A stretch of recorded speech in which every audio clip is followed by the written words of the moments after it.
GP and the CalPlug team, thank you very much for providing this opportunity to talk a little bit this afternoon. As you can see from my presentation up on the screen here, I'm going to sort of switch gear a little bit, talk about process loads. Okay, actually, I did learn one acronym this morning, PPL. Not heard of that.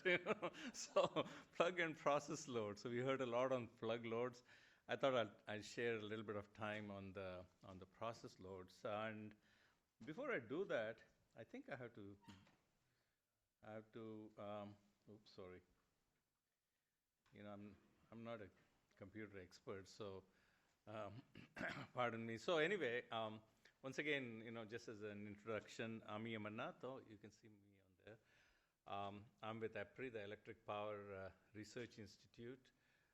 Just, for those of you who do not know about EPRI and the Electric Power Research Institute, we are an independent, non-profit R&D institute, all focused on the energy. I mean, it has been thus far all about electricity, research related to electricity. But it's kind of evolving now, with this decarbonization happening and becoming more on the energy side. So we do have some initiatives working with kind of a sister or a brother institute called the Gas Technology Institute that focuses on the gas side of the business. So we are partnering together on several of the projects related to low carbon fuels and the energy transition and things of this nature. What I'll talk about today is, as the state, the country, and the entire world decarbonizes, we believe there is a need and an opportunity for load flexibility in the industrial sector. So that's what I'm going to talk about in this afternoon's presentation. So how, as the entire industry moves towards, or the economy moves towards decarbonization, major focus around the world is on the grid decarbonization. So looking at the grid and changing from fossil-based electricity production to renewable-based electricity production. We talked this morning on transportation on the demand side. There's quite a bit of push in electrification of transportation and electrification of buildings. We talked about it, sometime. In fact, the NREL presentation talked about plug loads and so on and so forth. So there's quite a bit of work going on in electrification of buildings. Okay. Now, what about the industrial sector? So there's more work to be done in this particular sector. And in our opinion, as the grid decarbonizes, okay, the grid becomes a whole lot flexible. So the end-use loads need to be flexible too to go along with it. So let me sort of explain this a little bit more about how energy is used in the industrial processes. Here's what is called as the Sankey diagram. This is the diagram that the US Department of Energy usually produces. On the left side, if you look at where the fuel sources are, okay, the fuel sources are electricity, obviously, in red, but then there's steam, which is produced from fossil fuel, and fuel itself that is used in processes, okay? And a bunch of this is used in process heating, okay? And that is where a lot of CO2 or carbon is emitted. And there's an opportunity to decarbonize this by changing this into electrical processes. And that's what is already happening, including things like industrial heat pumps to recover waste heat and reuse that waste heat into useful heat. A lot of research is going on, but there are not too many practical applications all around the world even today. So this is what is happening in the industrial sector. The other processes like machine drive, electrochemical, and all, are all out there. They're all electric processes, so they're good to go. And recently I saw here was a presentation that Commissioner Paddy Moynihan presented at the 2022 UC Davis Symposium on industrial decarbonization. And essentially what it is here in the state of California, 24% of the carbon emissions, the carbon dioxide emissions are from industrial processes. So this is an area where decarbonization is happening and a major focus of decarbonization. I want to show you, here's a little bit of an eye chart, but I hope you can see it. What it shows on the x-axis is the different types of industries here in California. And on the y-axis is, on the left side, is how much of energy these industries uses based on fossil fuel. And on the right side is the amount of energy that is used, which is in blue, that is electric energy. So if you look at it, when decarbonization is happening, what I showed in the earliest slides, industries such as petroleum refining, chemical processing, food processing, big industries here in California, the fossil energy that is being used is being reduced, okay? And what happens, once the fossil energy is reduced, use of electricity goes up, okay? So the blue bars are going up and the red bars are coming down, okay? Which is happening, which is good. But again, like I mentioned, the production of electricity is becoming more flexible. And as more and more industrial processes become electrified, there's a need for flexibility on the demand side too, in order to match the flexibility on the grid side. So that's where the major issue is. And also here I show what happens when we electrify more. People have seen this, the famous California duck curve.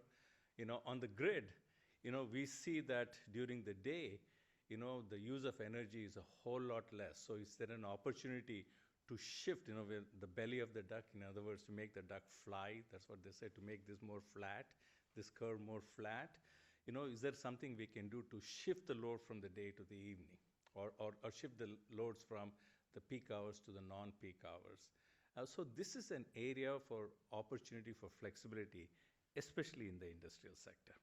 Okay, I show an example of the commercial sector. You can read this. It's happening already in the commercial sector. And what we see, this is another presentation that Commissioner McAllister did at one of the meetings that I attended from the CEC. And essentially what Commissioner McAllister said was, hey, if we just had PV in buildings, okay, the load is going to look like how it's on the left. However, if we had energy efficiency, demand response, which is a part of load flexibility, and then PV, the amount of energy that's used over a 24-hour period is going to be more or less flatter, on a relative basis. And that is what we need. Okay, so it's happening in the building space with quite a few demand response programs that are being put out here in California. Okay, but when I look at some of these slides, another slide which is from the Lawrence Berkeley National Lab, that look at demand response resources that are available, that could be available in the future. I mean, I would suggest that you just look at sort of in the middle, where there is that purple kind of line there. On the right side of it is all industrial processes, such as water, wastewater, manufacturing, petroleum, petrochemicals, chemical processing, food and beverage, data centers, et cetera, et cetera. So industrial processes have this huge potential for demand response or load flexibility, and that's really not happened yet. And so we believe as researchers, that's kind of going to be the future of both demand response and flexibility, especially here for the industrial sector. So I just want to give a few examples and also tell what we are doing, sort of show off a little bit on what we in our institute are working on. So I just wanted to show examples in these industrial processes, such as the chemical industry, data centers, agriculture, et cetera, et cetera.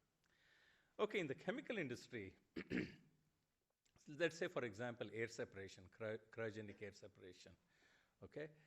Here's an opportunity for you to store liquid oxygen, liquid nitrogen, in these large cryogenic plants that use a lot of electricity, okay? The bigger storage that you can build, the more product you can store, the more flexibility you have. This is already happening, go and look at it. I just, at the UC Davis Symposium, I talked to the technical lead from one of these cryogenic gas companies, Linde, and he was saying that, we are already doing it in Germany and other places. You can look at the Linde website and see what they're doing with demand response and load flexibility already. So something like this is already happening. Okay, I want to shift to data centers and looking at these blade servers that we have in data centers. Is there an opportunity for us to cut the power or to reduce the power during these peak load times? So that's what that's what was the hypothesis. And we were very fortunate to work right here at CALIT2, okay, as a test bed to do these experiments. One of my colleagues conducted these experiments right here in this building by using communication protocols called as OpenADR. You may be familiar with that standard. That's the commonly used communication protocols to send demand response signals. So we essentially send demand response signals to the data center here during the peak power time to see if the workload could be shifted from the peak to a non-peak time without affecting, you don't want your email to go down, right? You want your systems to be operating. Can we still operate the system and do it? And what we saw was, this is just for one server that I'm showing here, we were able to reduce the power usage by approximately 10% without affecting the workload. That's substantial. So if you are able to, connect to data centers through this OpenADR protocols, send signals from the utility when there is a peak load or a flexible issue on the supply side, data centers can, in our opinion, can be a wonderful opportunity for demand response. This is just a research project. I think I showed the report number and everything like that. A lot of details are available under this report that we conducted. Okay, let me shift to agriculture. Agriculture and pumping in California is a big deal. It's a very large user of electricity today. In one of the slides, I didn't kind of go through each one of the earlier slide that I showed of electricity use versus gas use. And one of the highest bars was in water and water pumping for agriculture. So in the sense that that's a large user of electricity. And this is a study that the demand response potential that was done again by Lawrence Berkeley Labs is pretty high, almost over a gigawatt of potential for shifting those energy resources from a peak time to a non-peak time. And this was a project was done recently by this company called Polaris Energy under a CEC EPIC funded project. It's not our project. This was done by Polaris, and this report is available on the CEC website, which showed that especially during a certain months in the year in agriculture here in California, that if there were flexibility in the pumping loads, especially during the hours of, he shows there right between, say, 13 and 20, which is 1 p.m. to 8 p.m., okay? One can just shift the load and make that into, reduce the demand substantially, and there's a huge return on investment for the farmers to do that. So Polaris did this research where they could send the signal, once again, these open standard signals during these peak times and cut the usage of the pumping loads during those particular periods of time. So this has actually moved forward with more projects that the CEC is funding, especially this year and next year. You've heard of this emergency load reduction program that the governor announced. Because of that, this company and this project had received more funds from the CEC to explore, can they actually do this summer and next summer, okay, when the issues are going to be there. So we just recently concluded, actually in March, we concluded a study with the CEC, once again, another EPIC project, where we looked at flexibility in two sectors. One is in the water pumping. This is not agricultural pumping, this is for water pumping in the water industries and the wastewater industries, okay? And the whole idea was, can we do 20% flexible demand response? In other words, increase the power by 20% and decrease the power by 20%. Is that possible at all in this particular industry? So we worked with a couple of sites right here in the Southern California.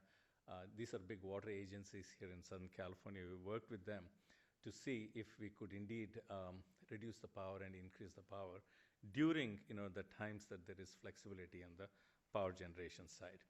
So we worked with these operators of these plants. We got to note something. Water and water treatment plants and wastewater treatment plants are very, very skeptical about somebody else taking control of their pumping stations. They want to have full control of their own pumping stations. And because, there's also a security-related issue in this area. So we worked with these operators to come up with a decision tool that could say, hey, if you did this at that particular period of time, this is how you can reduce the energy use, okay?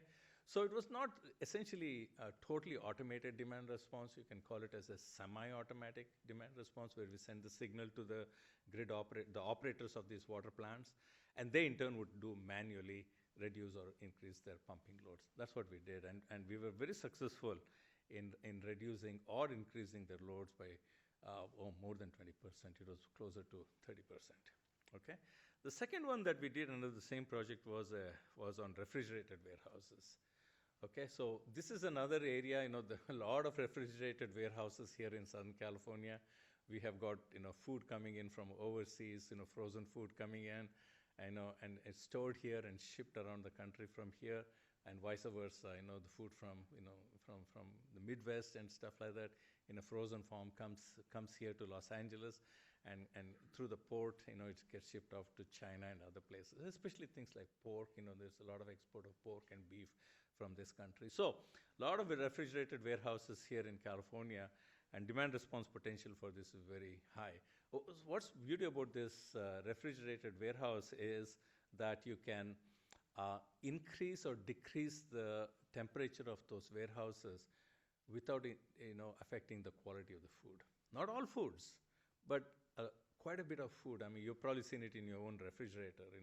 You bring your meats or whatever it is from the grocery store. It's sort of in a semi-frozen stage, and then you put it in the freezer, and you can freeze it and keep it for a long time and use it usefully. So it can be up and down. A few things, like ice cream cannot have a huge temperature in Delta. Ice cream becomes more of ice, and then the quality is lost. So there are some foods you can touch, but there's a lot of other foods that you can touch. So we did this at a project with a company called Lineage Logistics, which is one of the largest warehouses, the refrigerated warehouses in the country, probably in the whole world. And one of their big facility in Mira Loma, which is east of here, closer to Riverside. Okay, this is a 700,000 square foot facility. They're a 4 megawatt customer of Southern Cal Edison. So it's a big plant. It's a very, very big plant, 700,000 square feet. And there are like 10 rooms of these refrigeration rooms. And we did our experiments in these rooms. So our goal was to get 20% up and down. And essentially, this was again to send demand response signals. And these signals were sent from a proxy DR server that we have, what we call as VTN, virtual terminal node. If you've heard of these terms, virtual terminal node, virtual end node, this is what we did here in Mira Loma. And the idea was to send these signals, from a proxy DR server, because the actual DR server is the SCE run server. We couldn't do it on an actual basis because this is an experiment to see if we could power up and power down. So we sent OpenADR 2.0B. That B is the latest technology.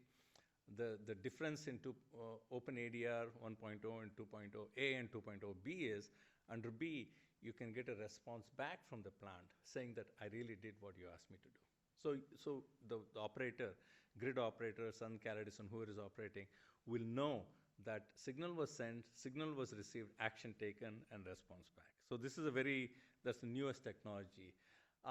This is a little bit of a complicated slide, but let me try to explain to you what it is. So we sent signals from the very left. You can see the EPRI VTN, virtual terminal node, or think of it as a demand response server that we have our own server. So we send signal to a virtual end node that's in the cloud, that's run by a third party called Melrock. So, and that organization sent signals to this control optimization server run by one of Lineage's controlling organization, a company that controls the Lineage plants called Krosno-K. So Krosno-K received these signals and then converted those signals into actual actions in the plant. What did they do? They just increased the compressor power or decreased the compressor power in order to reduce the temperature or increase the temperature.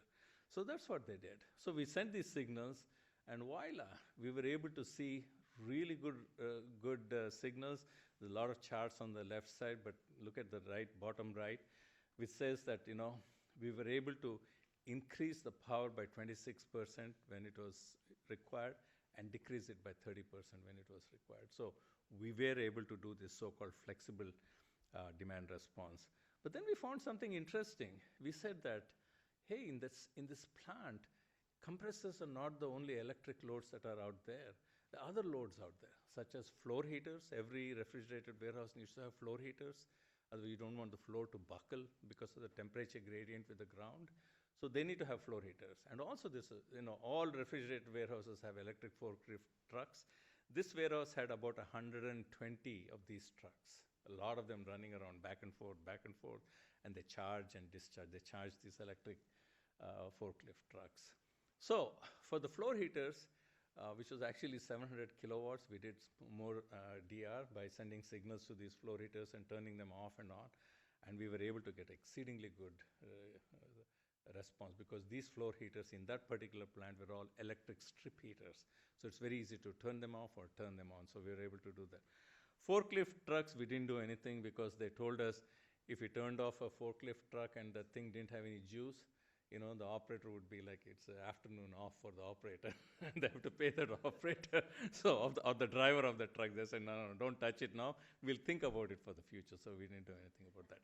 So I want to end with sort of the next phase on what we are doing with the same company, Lineage, and with many other companies here in California. This is a project with Southern Cal Edison, and PG&E also has got a complementary project. This is a project called Dynamic Rate Pilot, which has been promoted and pushed by the California Public Utility Commission. The whole idea is kind of a complex slide, but I'll try to explain very, very simply by saying that, there is a platform in the middle. It's run by a company called TMX. They did a project with the CEC, where this TMX is essentially using this platform to get real-time price data from the grid, which is at the bottom, and send that signal, the dynamic signals or the dynamic prices, to the end-use customers through what we call as ASPs or automation service providers. Okay, so like Krosno-K would be an automation service provider and Lineage would be a customer. So Krosno-K would be receiving this TMX platform's signal, which is a dynamic price, which is a real-time price as of then, and then conveying it to the end-use customer, where the customer can change the power use up and down. So this whole, transactive energy is the new thing, and this is just a start of the project that we are doing. We just started this project with Edison. This is, one is with industrial. We are doing the same thing with commercial and residential customers too. So, and for the commercial and residential customers, the company in the middle, UDI or Universal Devices, is the company that's leading that effort. So anyway, in summary, grid is decarbonizing. We need more loads to be flexible. Electrification will become more important, which means end-use loads need to be more flexible. There's an opportunity, a great opportunity in the industrial sector. It has not been proved here in America or in any other part of the world. So we in California, I think we are taking the leadership role in this stuff, and I hope this will at least reduce the issues that we may be facing coming up in the future with flexibility. Okay, my name is there, and if there are any questions, do we have time? I was looking at the watch, and I'm less than 30 minutes presentation. Thank you. So happy to take some calls. Yeah, just so leave now it's open for questions. Any questions?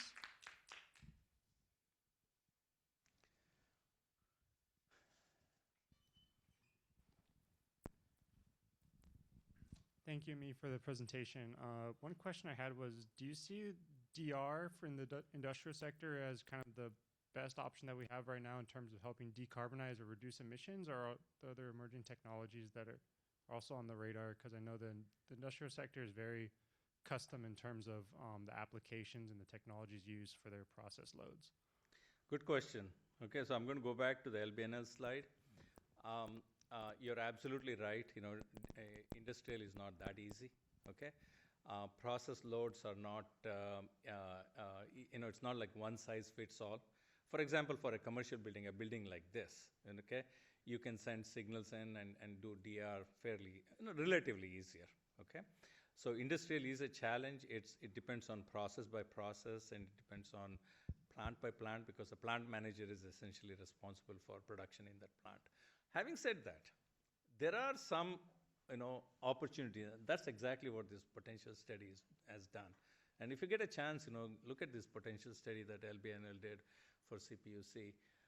It shows that in certain segments, like water and wastewater, it's the same sort of operation that happens throughout these processes. Refrigerated warehouse, same processes. Let's look at a few other things. Data centers, same thing. Agriculture, same thing. So, there are some opportunities here that I agree that it's not true with all segments, but in some segments it can do that. And I didn't show one, and that's compressed air. Many industrial plants use compressed air. So if you can build, more tanks to hold that compressed air, you can do flexibility fairly easily. Okay? Yeah. Questions? Yeah. I think it was around slide 23 where you're showing the network setup of communication between the entities, managing those industrial loads. But I just wondered, maybe around 23, I think. But in any case, how much of a concern was cybersecurity to the partners involved there?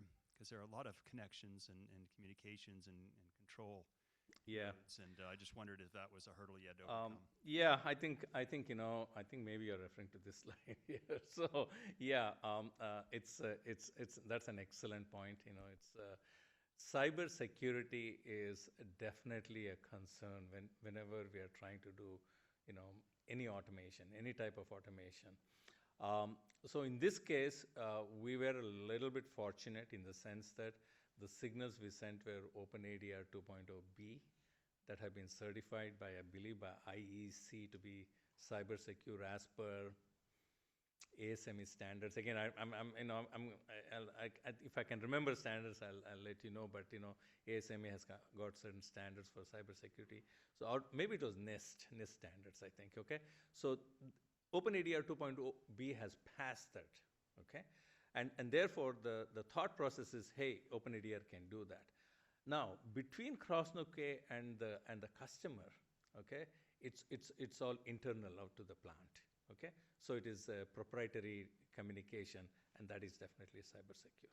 Okay, it's only that whatever signals that we are going to send over the TCP/IP, over the internet, that's where the concern is. Okay, so there's a lot of work that we are doing, and I'm glad that you asked that question, because we at EPRI have got a fairly large program called cybersecurity.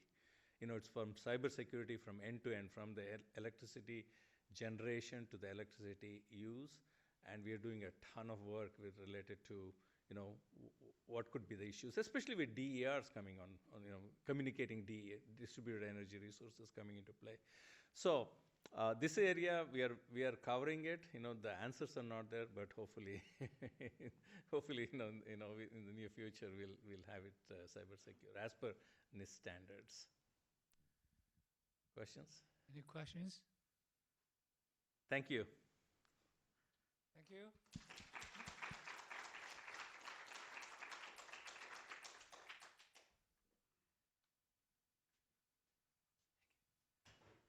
Let's invite the next speaker, Zhao Woolsey from CHP, not California Highway Patrol, okay? It's a combined heat and power from San Diego, right? Yeah, San Diego area, yep. It's been a couple of years since I've presented to an in-person audience, so it's probably not going to be just the technology that's rusty. Yeah, that's me. Then, so we don't.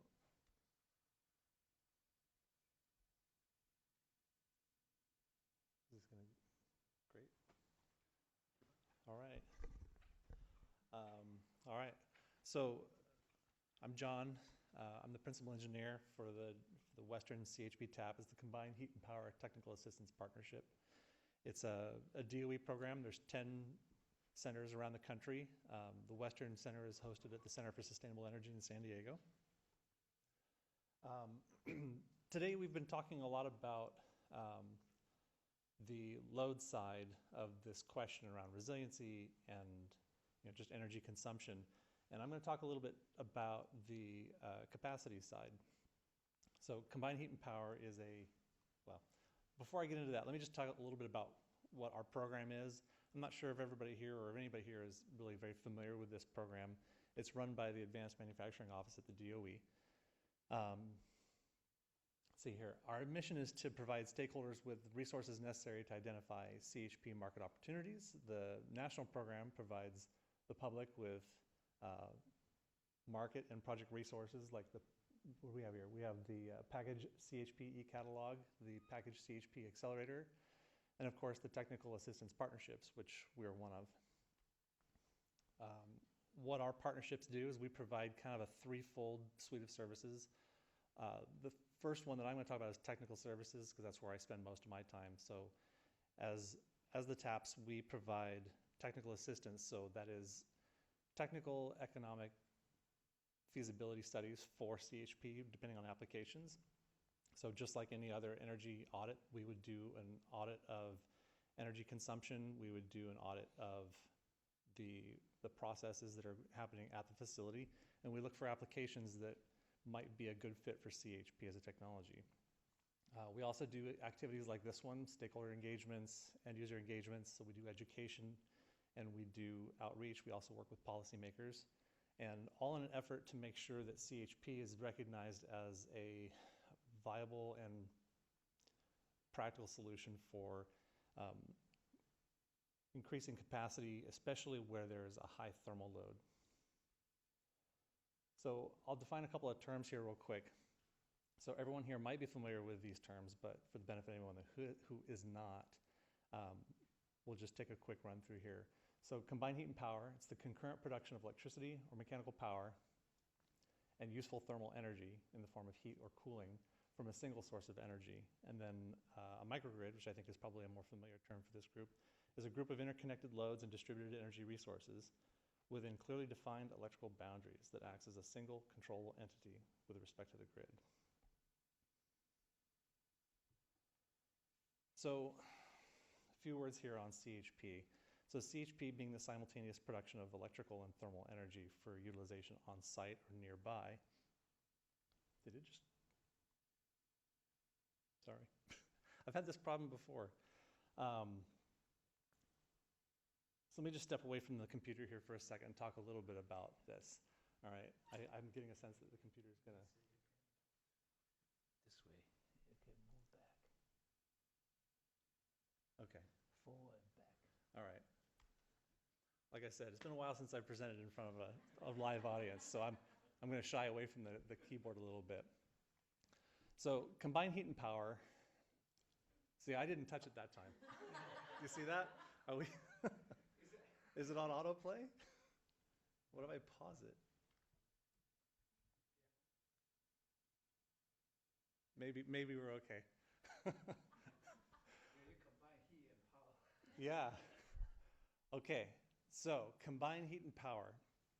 I've already said this is the simultaneous generation of electricity and thermal energy on site. So it's a highly efficient way of producing energy. So let's look at how we would maybe for a university, we would be bringing energy in, electrical energy in from the grid, and the energy being produced by that grid or by the original energy supplier, if it's being generated with a fossil fuel, has a fuel efficiency of between 30 and 35%. And then you'll also have on-site boilers with probably an efficiency of 80 to 90%. So what you end up with is kind of a combined net energy efficiency of between 50 and 55%. Where there are good applications for thermal energy, where CHP can fit in, which means that where you have somewhere to put the heat that's being produced by the generation, you can achieve as much as 80%, and in some cases 85% efficiency, because the heat being produced by the generators can displace the use of natural gas boilers. And so now what you're doing is you're putting in a piece of technology that will effectively replace the everyday use of your boiler and create waste electricity. I'm afraid to touch it. All right, so combined heat and power comes in various types, sizes, and configurations, and they're known as prime movers. So a few of them here, we've got gas turbines, we've got reciprocating engines, microturbines, and even some fuel cells can operate in cogeneration mode, although not every fuel cell will. And each technology has its benefits and distinctions. And for example, a gas turbine and a reciprocating engine generates what's known as synchronous generation. So that means that they can ramp up and ramp down their power output to follow the variable loads that they're serving. A microturbine or a fuel cell, they use an inverter-based technology, so they typically are better running in a constant load, so they provide energy for base loads or sometimes for peak loads. And CHPs can be a really important part of microgrids. So microgrids being something that we're probably a little more familiar with here in this group. When we're performing technical assistance for end users, and one of the things we'll look for is the application of not just CHP, but we'll look for opportunities to apply other DERs like solar or battery or any other type of energy storage. And when planned correctly, standalone CHP and microgrids are capable of black start operation, which means that they can remain online when the grid goes down. And when we do the analysis to determine if there's a technical fit for CHP, we want to include the renewables, because a lot of times there are decarbonization goals, or maybe there's not enough thermal energy to justify the right size CHP to produce enough electrical energy for the site.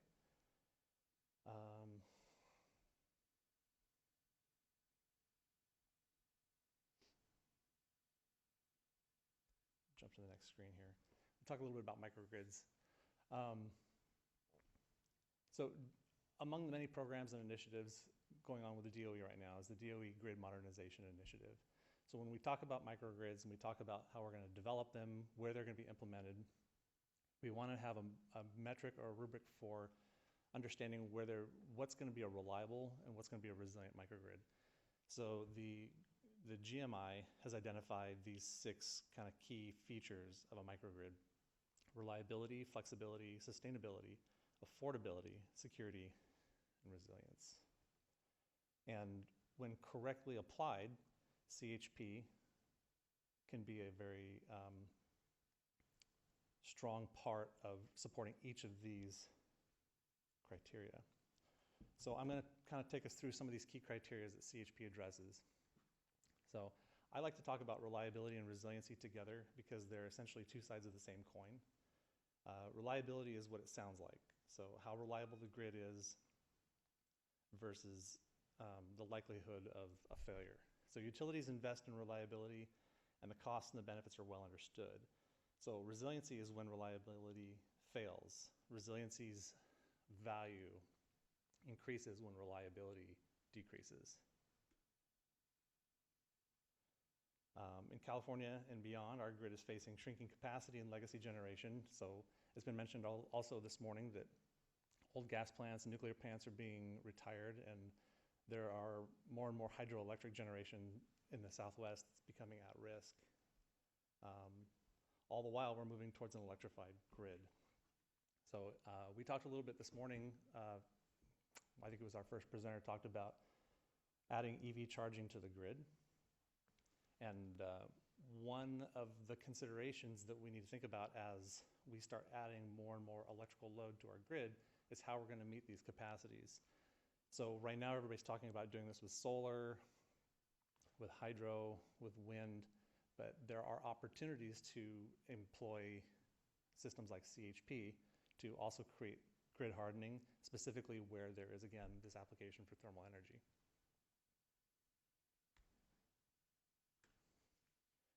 So CHP is a flexible technology as well. CHP is a nimble resource that can ramp capacity to match intermittent loads, and with high capacity factors can remain on around the clock. CHP can also use a diverse set of fuels from natural gas to RNG or even hydrogen. And the prime movers that are being installed today can easily be converted to run on these renewable fuels.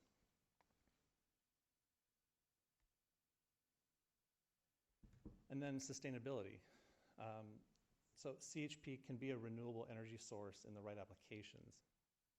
So CHP being an engine, essentially, that conventionally would run off of natural gas, it can also run off of any other type of gaseous fuel.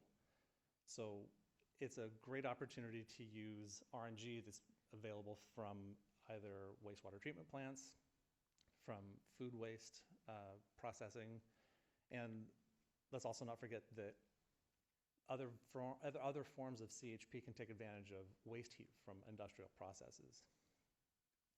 But I'm going to talk here for just a second about GHG emission reduction in the right applications.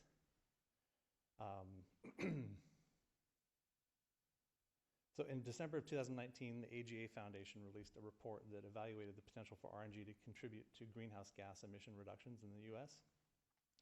The report focused on assessing the RNG production potential from various feedstocks, the corresponding GHG emission reduction potential, and the estimated costs of bringing RNG supply onto the system.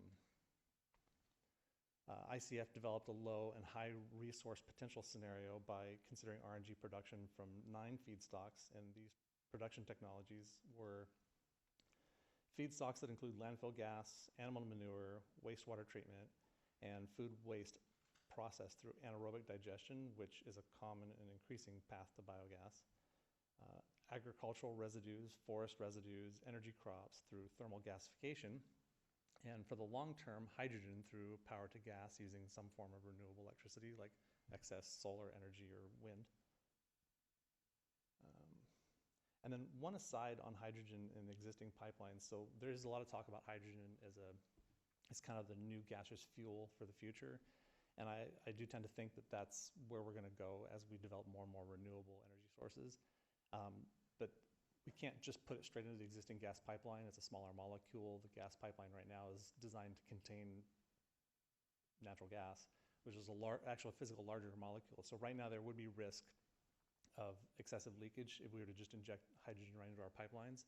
So although our existing gas pipeline is kind of ready to facilitate a transition to hydrogen, there would be probably massive infrastructure upgrades required.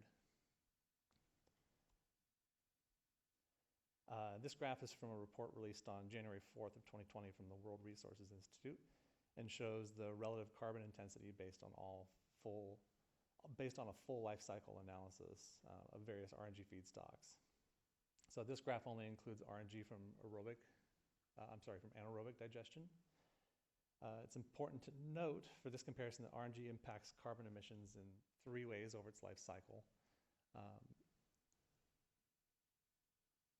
Life cycle emissions are the key measurement, RNG projects have the potential to contribute to overall sustainability and waste management, reduce methane emissions from the organic waste, and displace fossil fuels. So I bring this up here to demonstrate or to show the CO2 content of the methane emissions that are already present in our society from the processing of food, from landfills, from wastewater treatment.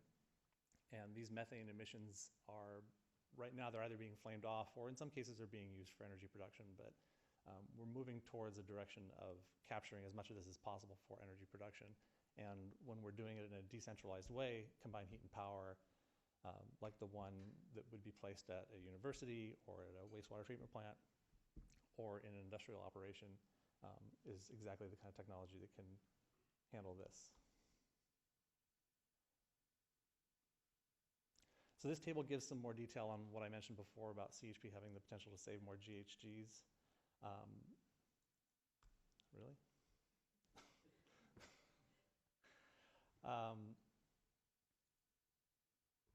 Let's take a look here. So the ability for CHP to save GHGs is kind of a function of its efficiency and its capacity factor. So right here, we're comparing CHP to solar PV, to wind, and to a natural gas marginal generation.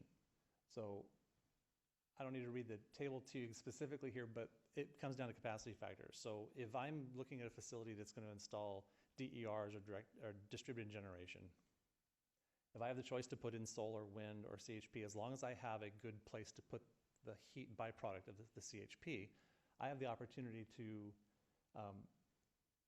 perform as well as PV or wind on GHG reductions because of the high efficiency of the CHP and the ability for it to run 90 to 95% of the year versus the capacity factors you see for solar at around 26% and wind at 37. And by the way, that 85% capacity factor for CHP is a very conservative number. Most CHP systems in the wild will run anywhere between 95 and 97% capacity factor.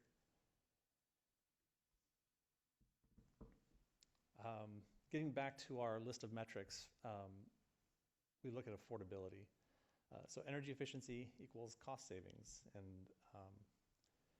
CHP's high efficiency for energy production equates to cost savings. So additional value streams include peak shaving and demand charge management, demand response and resource adequacy, and then ancillary services. And I keep talking about the right applications of CHP. CHP really shouldn't be seen as a technology that can fit anywhere. We think about solar, we think about batteries, and we can put those anywhere where there's an electrical load. With combined heat and power, it's more of a niche technology. We don't want to just apply it anywhere because the only reason that it's efficient is because the waste heat from the process of generating the electricity can be used and put to good work. You know, referencing back to the comment I made about replacing your boilers with a new kind of boiler that makes waste electricity. So when we're doing our screenings, when we're talking to end users, we're looking at specific CHP markets or markets for CHP. And this isn't necessarily all of them, but this is really kind of a great example. You know, industrial, commercial, institutional, agricultural, they all have good applications for CHP. A couple that come to mind, I'm going to share a few other slides ahead of us, or ahead of where I'm at now, but not in that group of slides is kind of an up-and-coming use of CHP in indoor agriculture.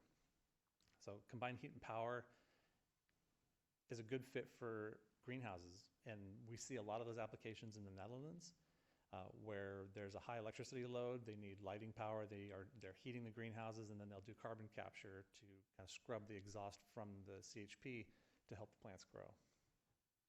But I mentioned a few examples that I brought along here, and I'll share them with you here. So the first one is UC San Diego.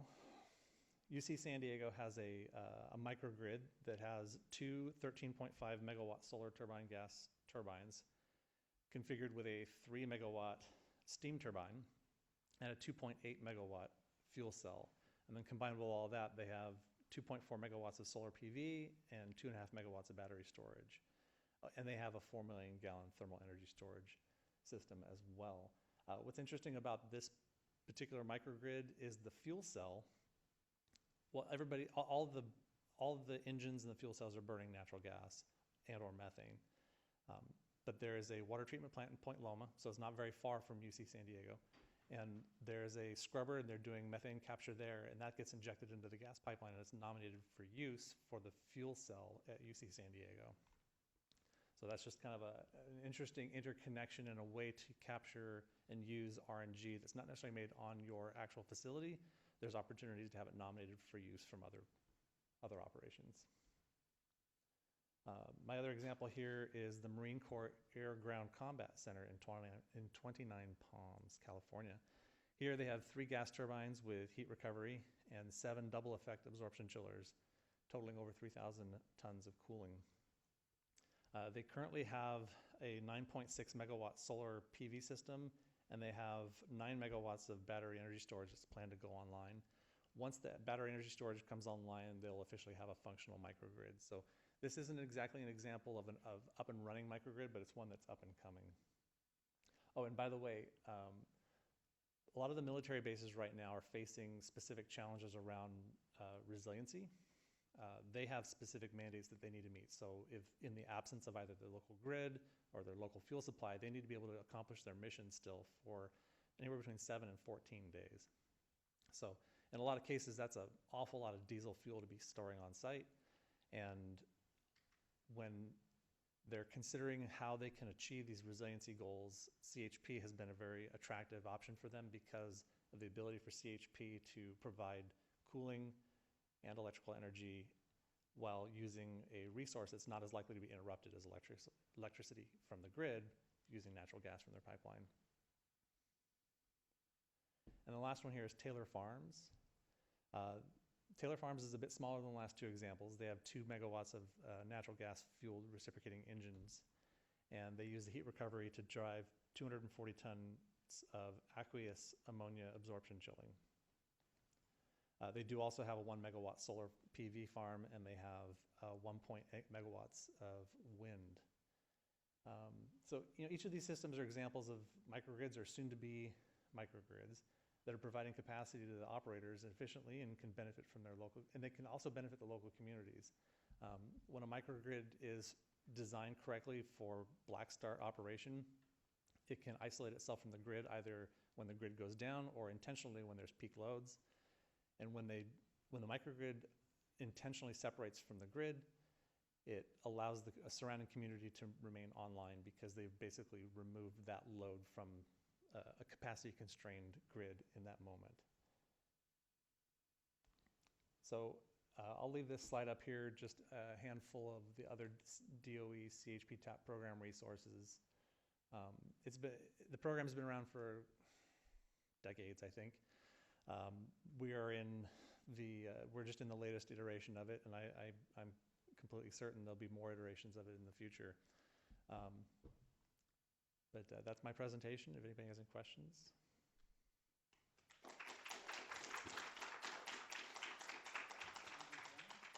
Any questions?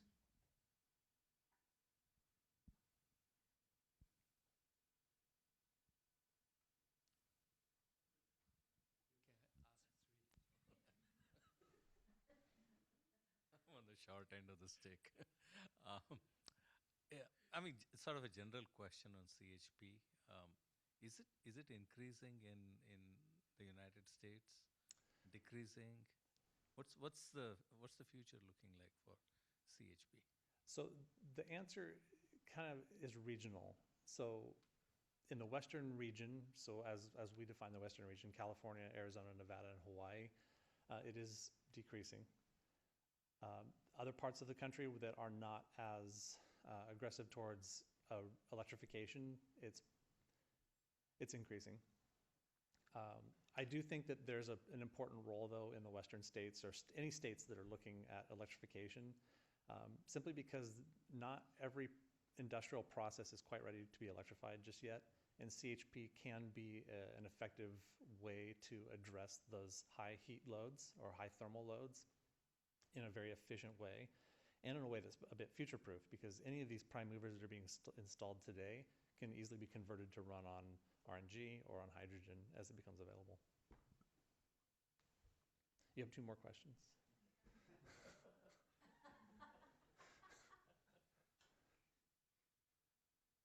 So you just mentioned about electrification really have an impact on CHP. So are there any alternative way to do to replace natural gas, like blending hydrogen with natural gas as an intermediate step for the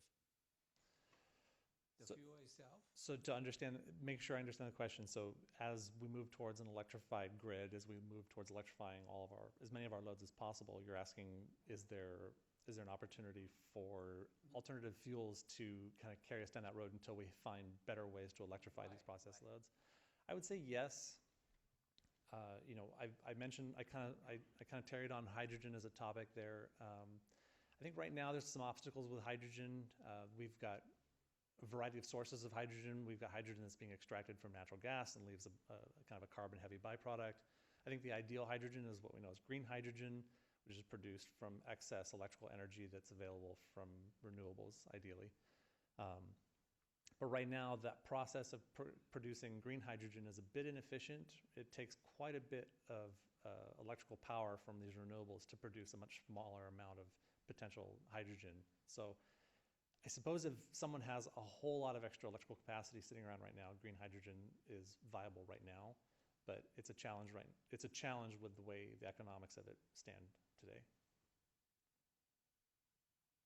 But having said that though, there are applications where, even using natural gas for combustion, because of the capacity factor, it's already able to take steps in the direction of decarbonizing. So. Thank you.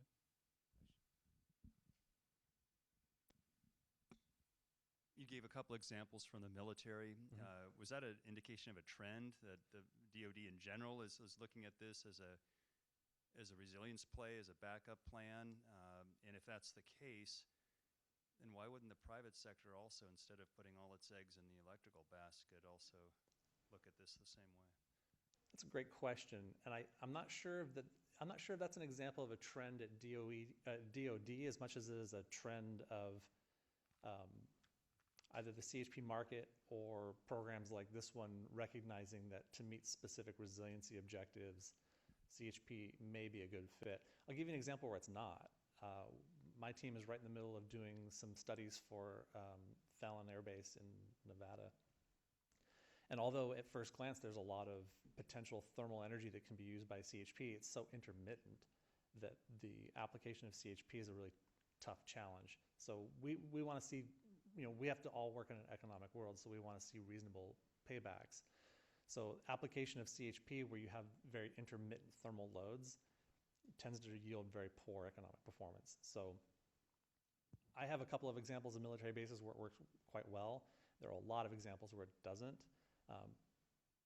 But when you have specific mandates to be able to stay up and running and stay mission ready for 2 weeks, it isn't always about simple payback. Sometimes it's about just the best performance for your investment. So anyway, I think it's more of a tell on where this program and where CHP developers see opportunities. Any other questions? Thank you, John. Thank you.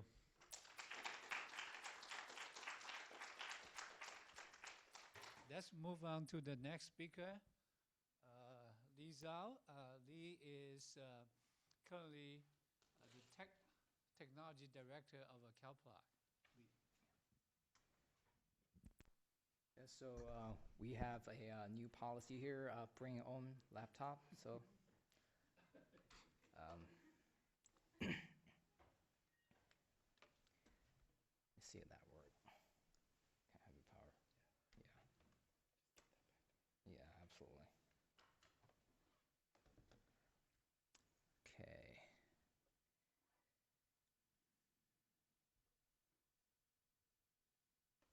Yeah, that's readable. Thanks, Chris. Hi, everyone. Welcome to our 10-year anniversary celebration and workshop.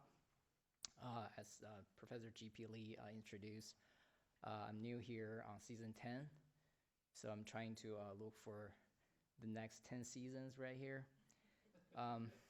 So my talk here is trying to blending together the plug and process law, the PPLs, with the resiliency. And the resiliency we're talking about is mainly focused on the energy resiliency. So to circle back, for the last 10 years, CalPlug focused on and addressed a lot of problems with plug load. And heading into the next 10 years in the new decade, we see a lot of trends and decarbonization pillars. Here are list 4 pillars for decarbonization: energy efficiency, electrification, on-site distributed energy resources, and energy storage, and also grid interactive and the flexibility. So all this are the pillars we are marching towards decarbonization, the energy sector. So we see a lot of new trends here in the energy efficiency kind of pillar. We see a lot of more smart gizmos in your home, in your building, and that enables a lot of new smart controls, and there can be more sophisticated and more smart dispatch strategies to play with your new gizmos in your home and your building. And for the electrification, this also on the energy demand side is we have, with this energy transition goes on, the electricity demand gonna double in the next 5 years. So we'll see more and more plug and process load inside homes, inside buildings, and also inside the manufacturer facilities. So, and also the energy transition, we see a trend is renewable is outpacing all other energy resources, and there are more and more locally dispatchable renewable resources like the rooftop solars and some other you see like this solar shade more and more in the parking lots because you can't see the rooftop. And also there are more dynamic grid resources and considerations. So all this brings a lot of challenges, new challenges, and also new opportunities for new solutions to consider them not in an isolated way, but more holistic way. So for CalPlug's holistic approach and solution, first, sector-wise, we focus on the building and industry sector, decarbonization. So in this, that pie chart shows the building and industry contribute almost half of the GHG emissions in California. Second, we focus on small and medium manufacturers and their buildings. So we want to help the small folks. They're like, okay, we don't have the resources. We don't even have an energy manager in our building or in our workforce. How are we going to do this decarbonization while we struggling with maintaining our basic operations? So that's our focus. And the small and medium manufacturers, they take up like almost 50% of the California manufacturing GDP. And there are over nearly 40,000 of them in California. And we try to focus on this holistic approach and solution, starting with the rapidly changing plug and process load. This number may slightly different than Amy's presentation in the morning, but trust me, I cited from some resources somewhere. So this is a big chunk of the pie when you think about this total energy consumptions. And the PPLs, they have this nature, they're so scattered, and they're like moving around, carried by human, or just by human activity. So, but aggregately, they are a significant part of this pie, and worth our efforts and research on this. So in summary, the CalPlug's holistic approach, we're starting from the end use, the nested and the rapidly changing plug and process load. Nested is another challenge imposed by the nature, because process and process load, they can be right at the plug, they can tie to certain circuit, and the circuit could have another circuit. When you disaggregation, there are a bunch of problems or challenges associated with this nested. And then by the integration of the sensing, measuring, optimization, analytics, and real-time control, we want to provide data and insights to enable this optimal orchestration for great interactive, efficient buildings, and also ultimately to develop economically and technically feasible decarbonization pathways for small and medium manufacturers, because economically and technically feasible is one focus we have, because we are facing this small and medium manufacturers. They have limited resources and they have limited options for doing innovative things.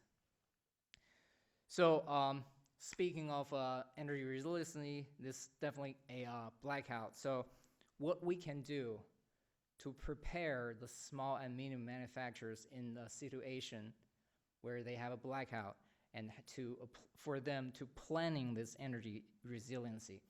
So this is a resiliency definition. We see a lot of definition of a resiliency today or over the news and the sources. So this is the definition by US DOE. So some keywords you may pick up from this is the risks being affected by event, or the ability to return to an acceptable level of performance.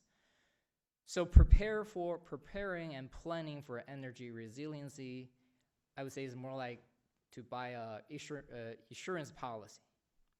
So how much you want to pay the premium, and how much things you want to be covered.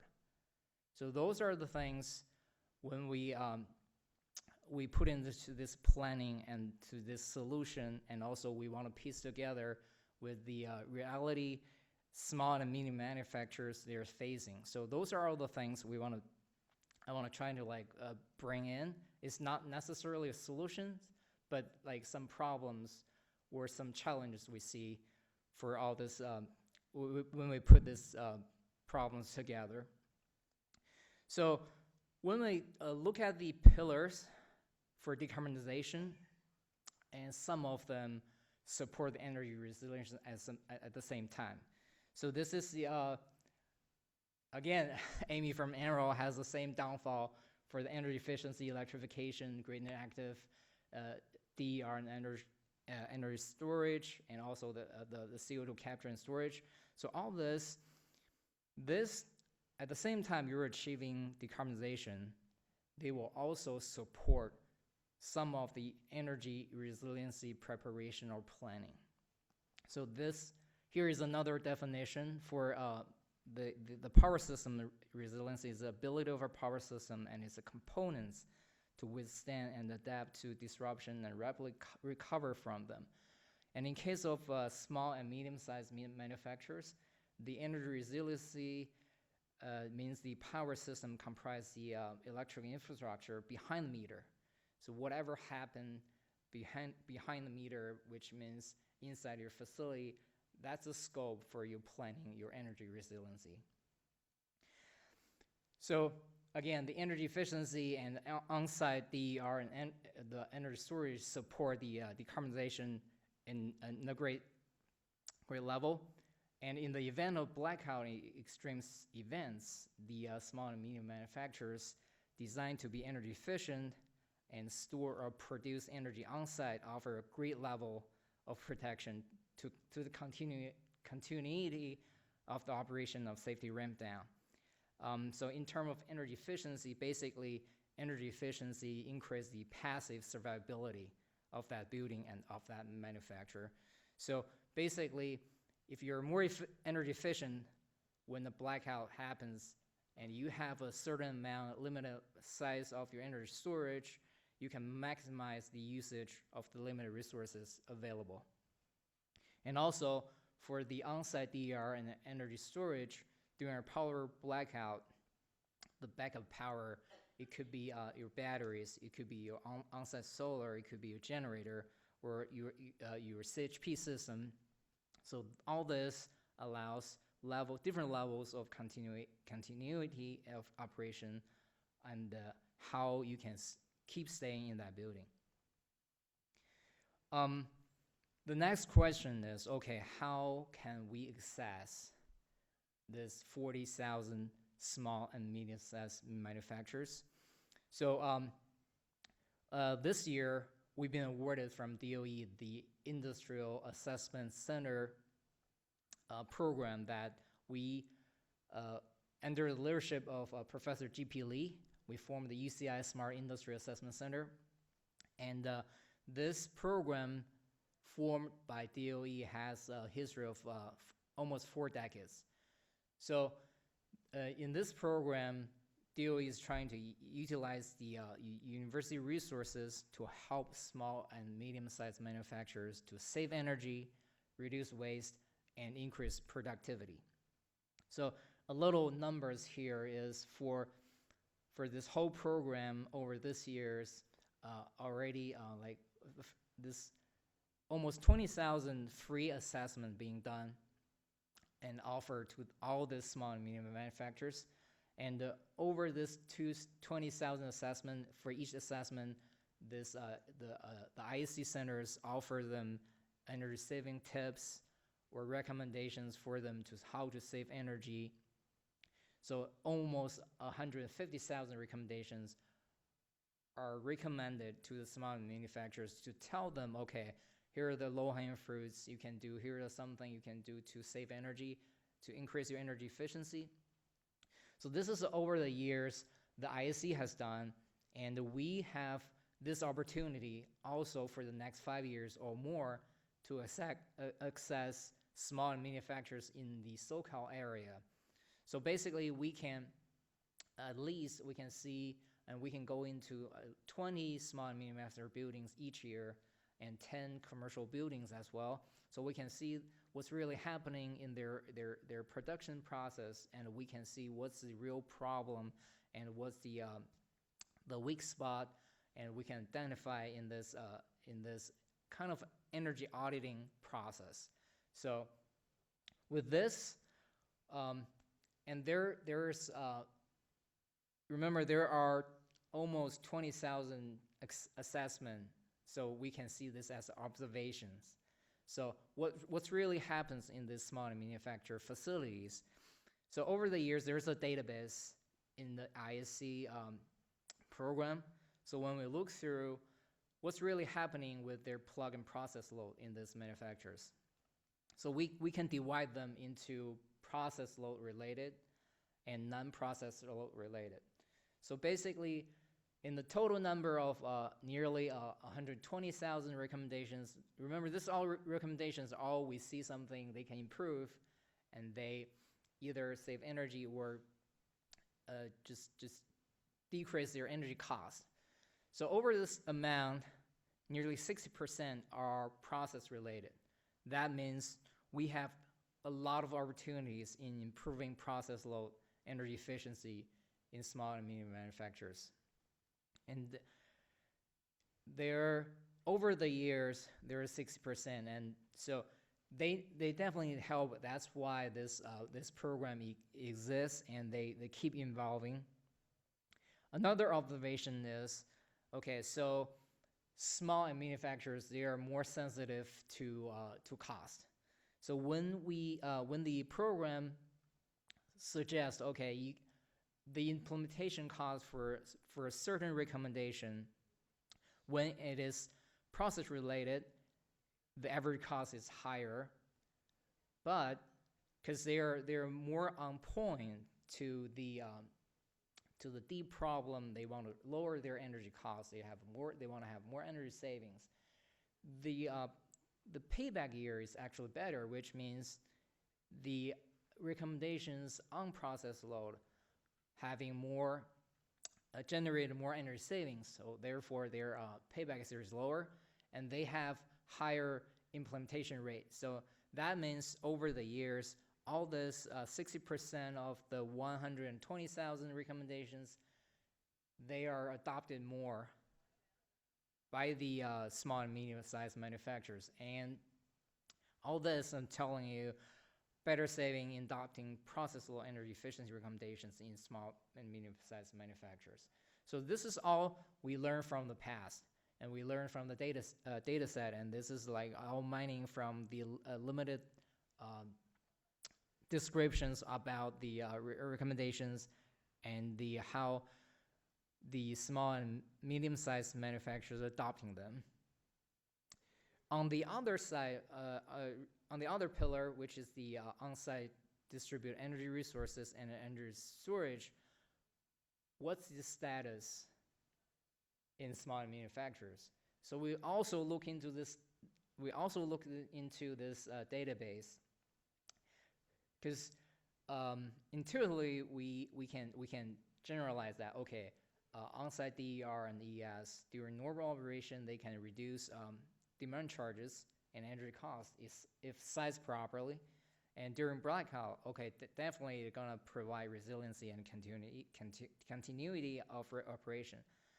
But when we look at this IEC program database, so this energy storage solution or kind of recommendation falls into the category of reduction of downtime, and it's not very popular among small and medium-sized manufacturers. Over the total of 150,000 total recommendations, are only 41 times the ISC Center recommend that to small and manufacturers. And the amount is 41 times like only a quarter of them being adopted. So what is the hurdle? What are stopping manufacturers adopting this energy storage? Definitely, the energy storage have benefits for them. They can reduce demand charge. They can provide resiliency. The main reason is the high cost and long payback period, and also to properly sizing it and to properly operate it, you need high resolution data to make sense of the dispatch strategy and you need to identify the critical load, the process load where you want to maintain your minimal operation during a blackout. So all this technical, so the hurdles are both technical, which is talking about you need high resolution data, you need a more sophisticated dispatch strategy, and the other hurdle is from economic. It's just generally higher cost. So in terms of, so we have this access to the small and medium-sized manufacturers, and we have this understanding of plug and process load. So how we can planning for resiliency with with PPLs for small and medium manufacturers. So number one is we can advance the PPLs with improved energy efficiency. Basically, you have more process load with improved energy efficiency. During normal operation, when the grid and fuel supplies are normal, that could reduce likelihood of the demand surge that will lead to service disruptions. And also, you have this benefit of lower energy cost. When during an outage or a shortage, so this improved energy efficiency process loads, the more you have them, you have like higher passive survivability, and also that enables you to utilize limited resources for longer duration. That means like everybody's down, you can still maintain maybe an hour or a couple hours.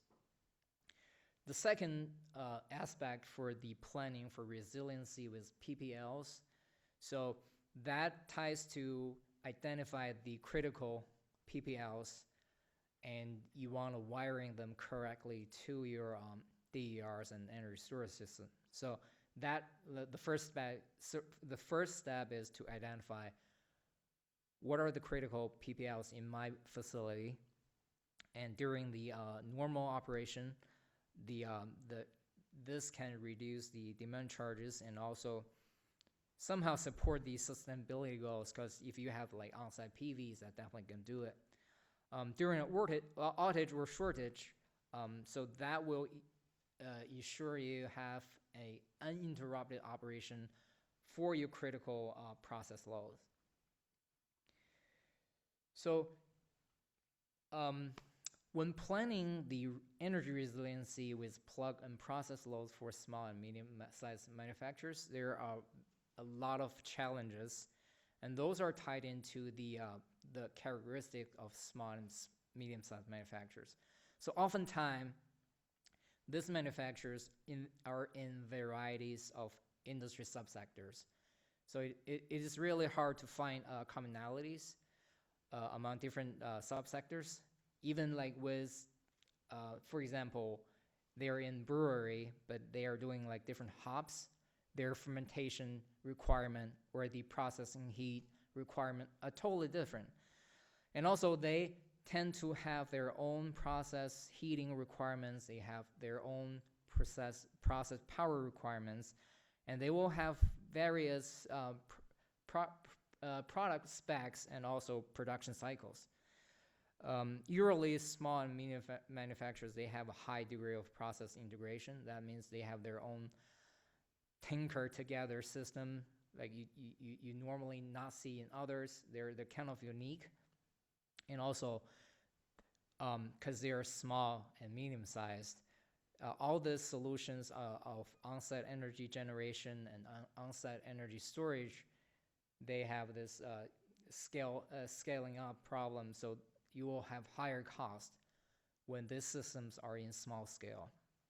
So on the technical side, to planning resiliency for SMS, you want to first identify control strategies and critical plug and process loads to pair and size with the energy storage system for optimal dispatch during blackout. So those are, you will probably have multiple object optimization problem right here.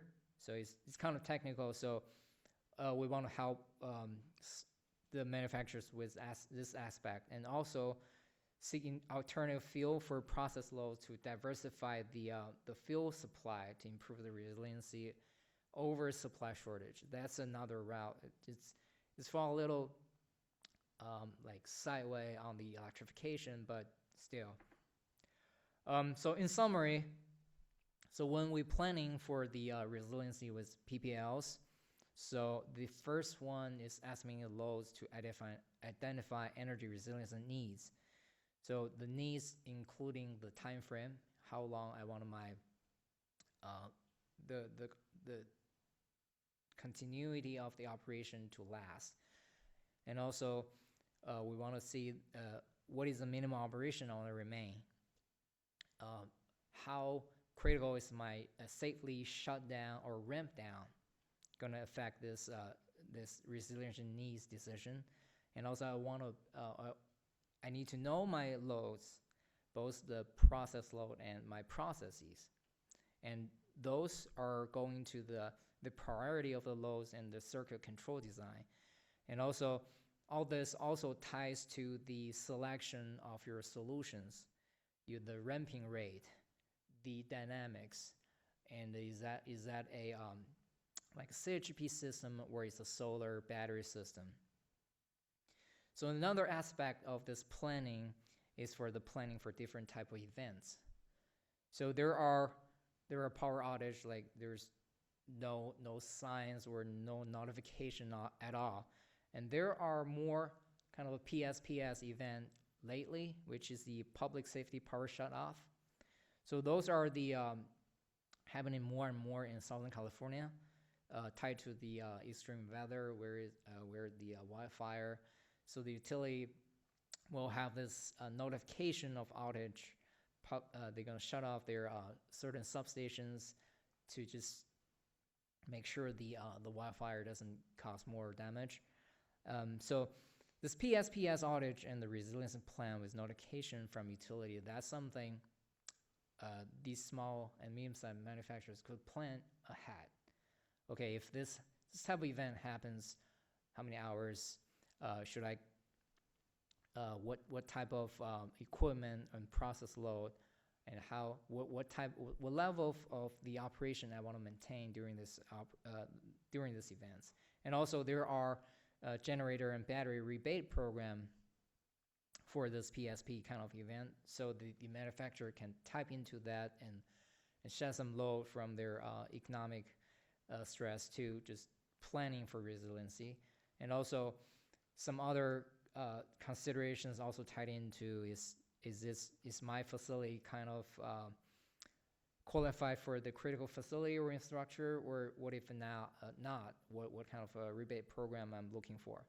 So all this are in the so we see the process and plug loads, and we see the solutions, and we also need to put the type of events into the consideration.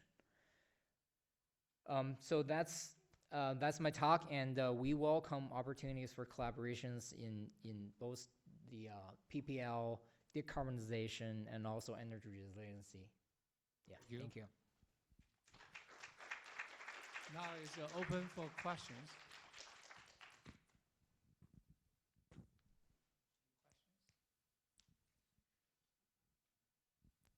Thanks, Lee.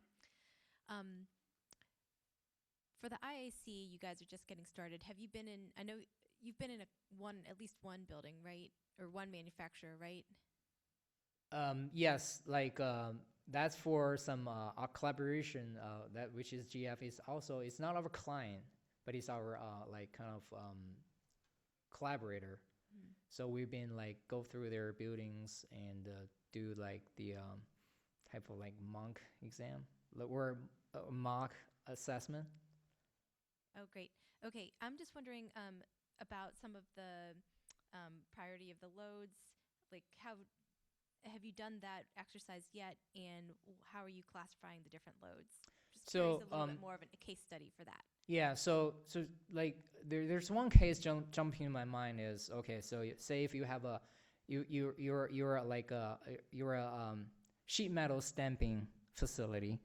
You have this you have a huge air compressor, and you have an air compressor tank, and you have this lots of like tons of pneumatic tools at the end use.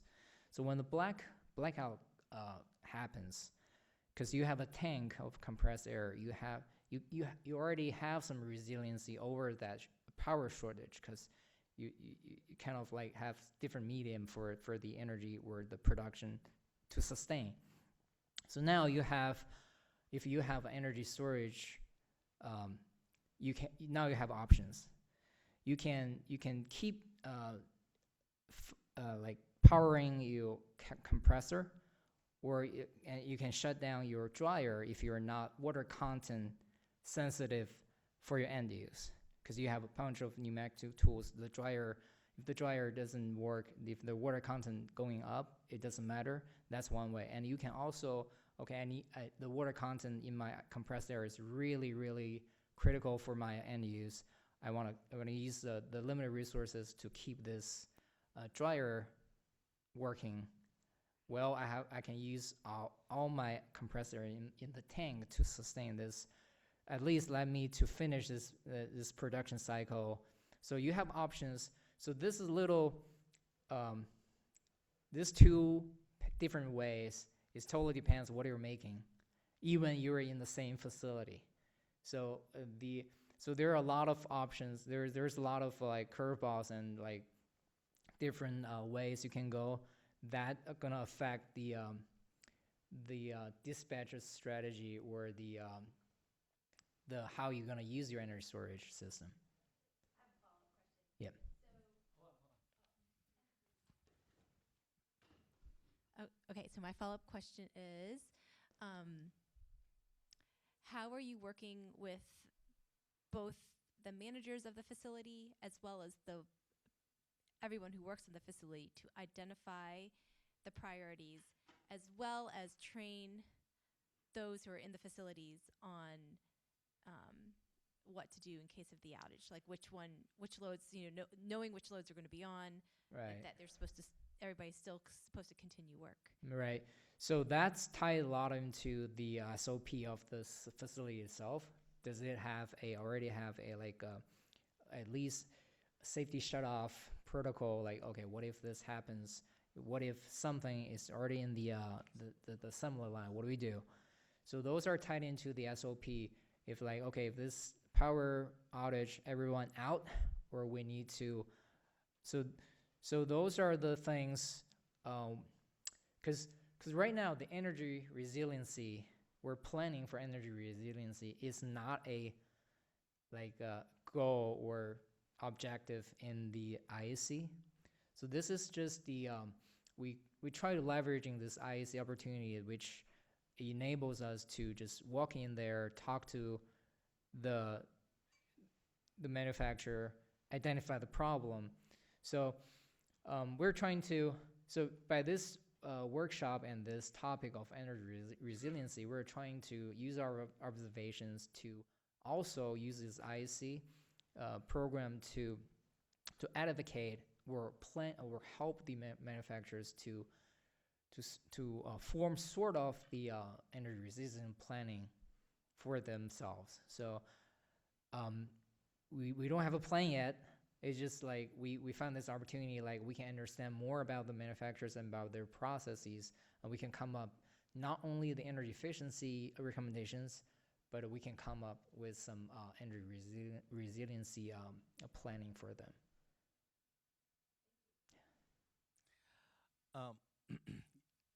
Good presentation, by the way. Okay, you talked about using battery storage. Mm-hmm. Okay, many manufacturers have got motors and stuff like that, and machines that come on and off. In essence, there is quite a bit of inrush current. Yeah. So, at certain periods of time. So in your experience, what's the size of these batteries that we are talking about? So,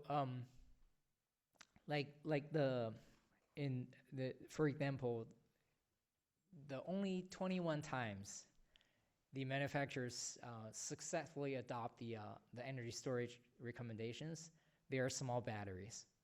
They just tied into maybe just small motors, or the very end, if it stops, the whole effort goes to the drain, kind of thing. So those are really cost-driven decisions, where you spend my premium on what coverage is most important for me. So, that's the reason why we try to utilize the IAC observations to try and find some commonalities.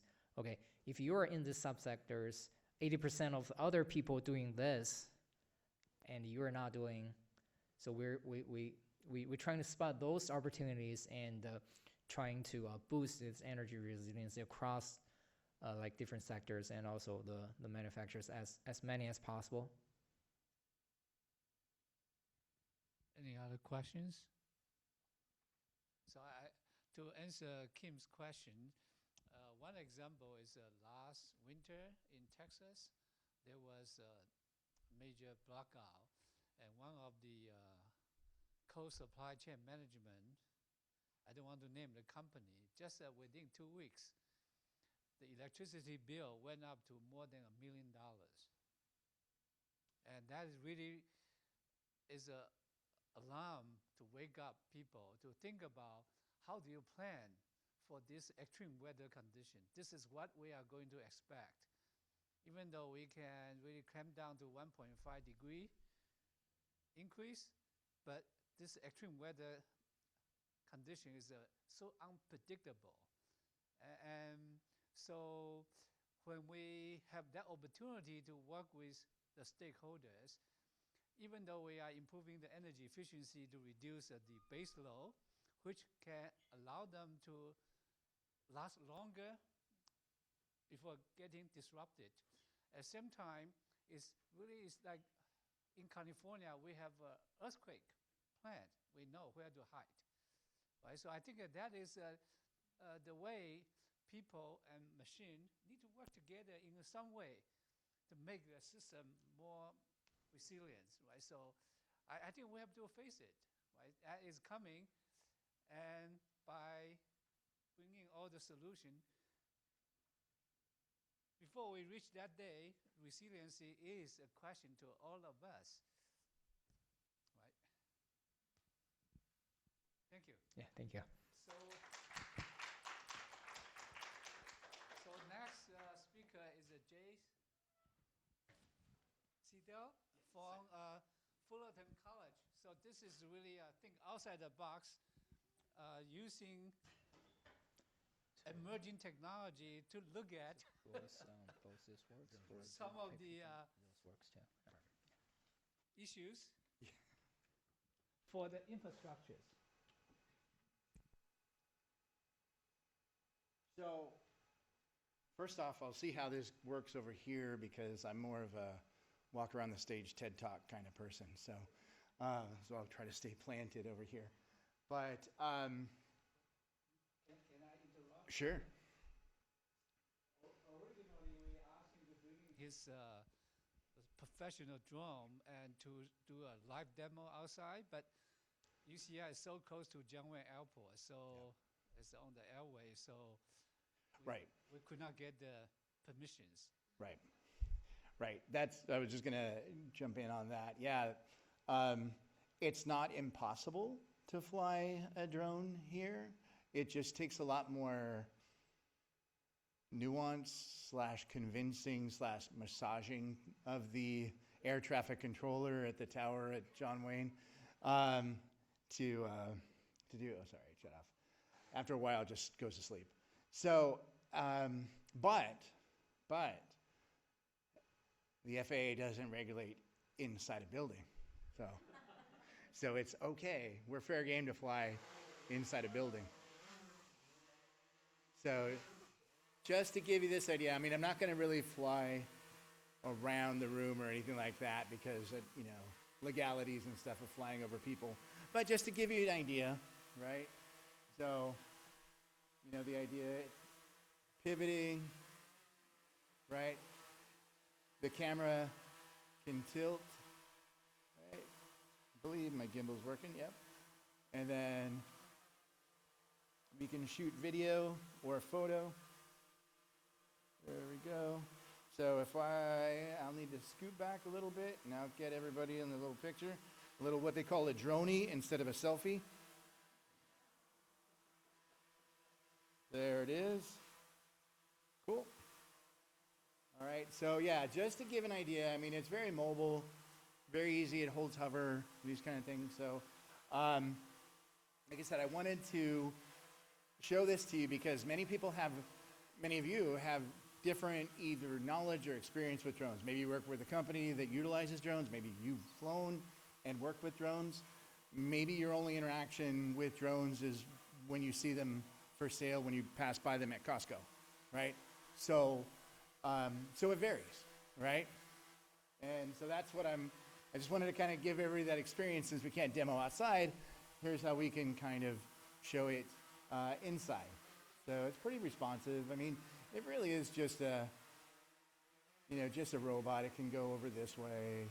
It can go this way, right? It can go forward, right? It's noisy, sounds like a swarm of bees, but here, I'll just go ahead and bring it down. And it just shuts off, right? So, see, it gets the applause. All right. Let me switch this back over. Save the battery. All right. So yeah, I guess I'm the outlier in today's presentation. It's a little different. It's more the application aspect of it and the utilization of how to maximize efficiency in regards to workforce as far as people power and inspections and those kind of things, utilizing these tools. And you know, when we talk about it, it can be either piloted or automated. It varies, right? So talked a lot about automation today. So a lot of it was like, there's a lot of stuff that we can do, we can automate with this. So, but I'm Jay Seidel. I run the program at Fullerton College, Fullerton Drone Lab. So I'll talk more about that in a little bit. But first off, again, what are drones? When we talk about drones, it's small unmanned, actually, it's small uncrewed is the terminology. Small uncrewed aerial vehicles, as I said, remotely piloted or set up autonomously.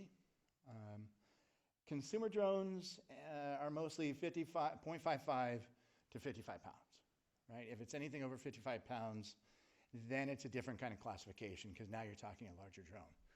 However, and I'll mention this in a little bit, about the new term with aviation is advanced air mobility, which falls under things like air taxis.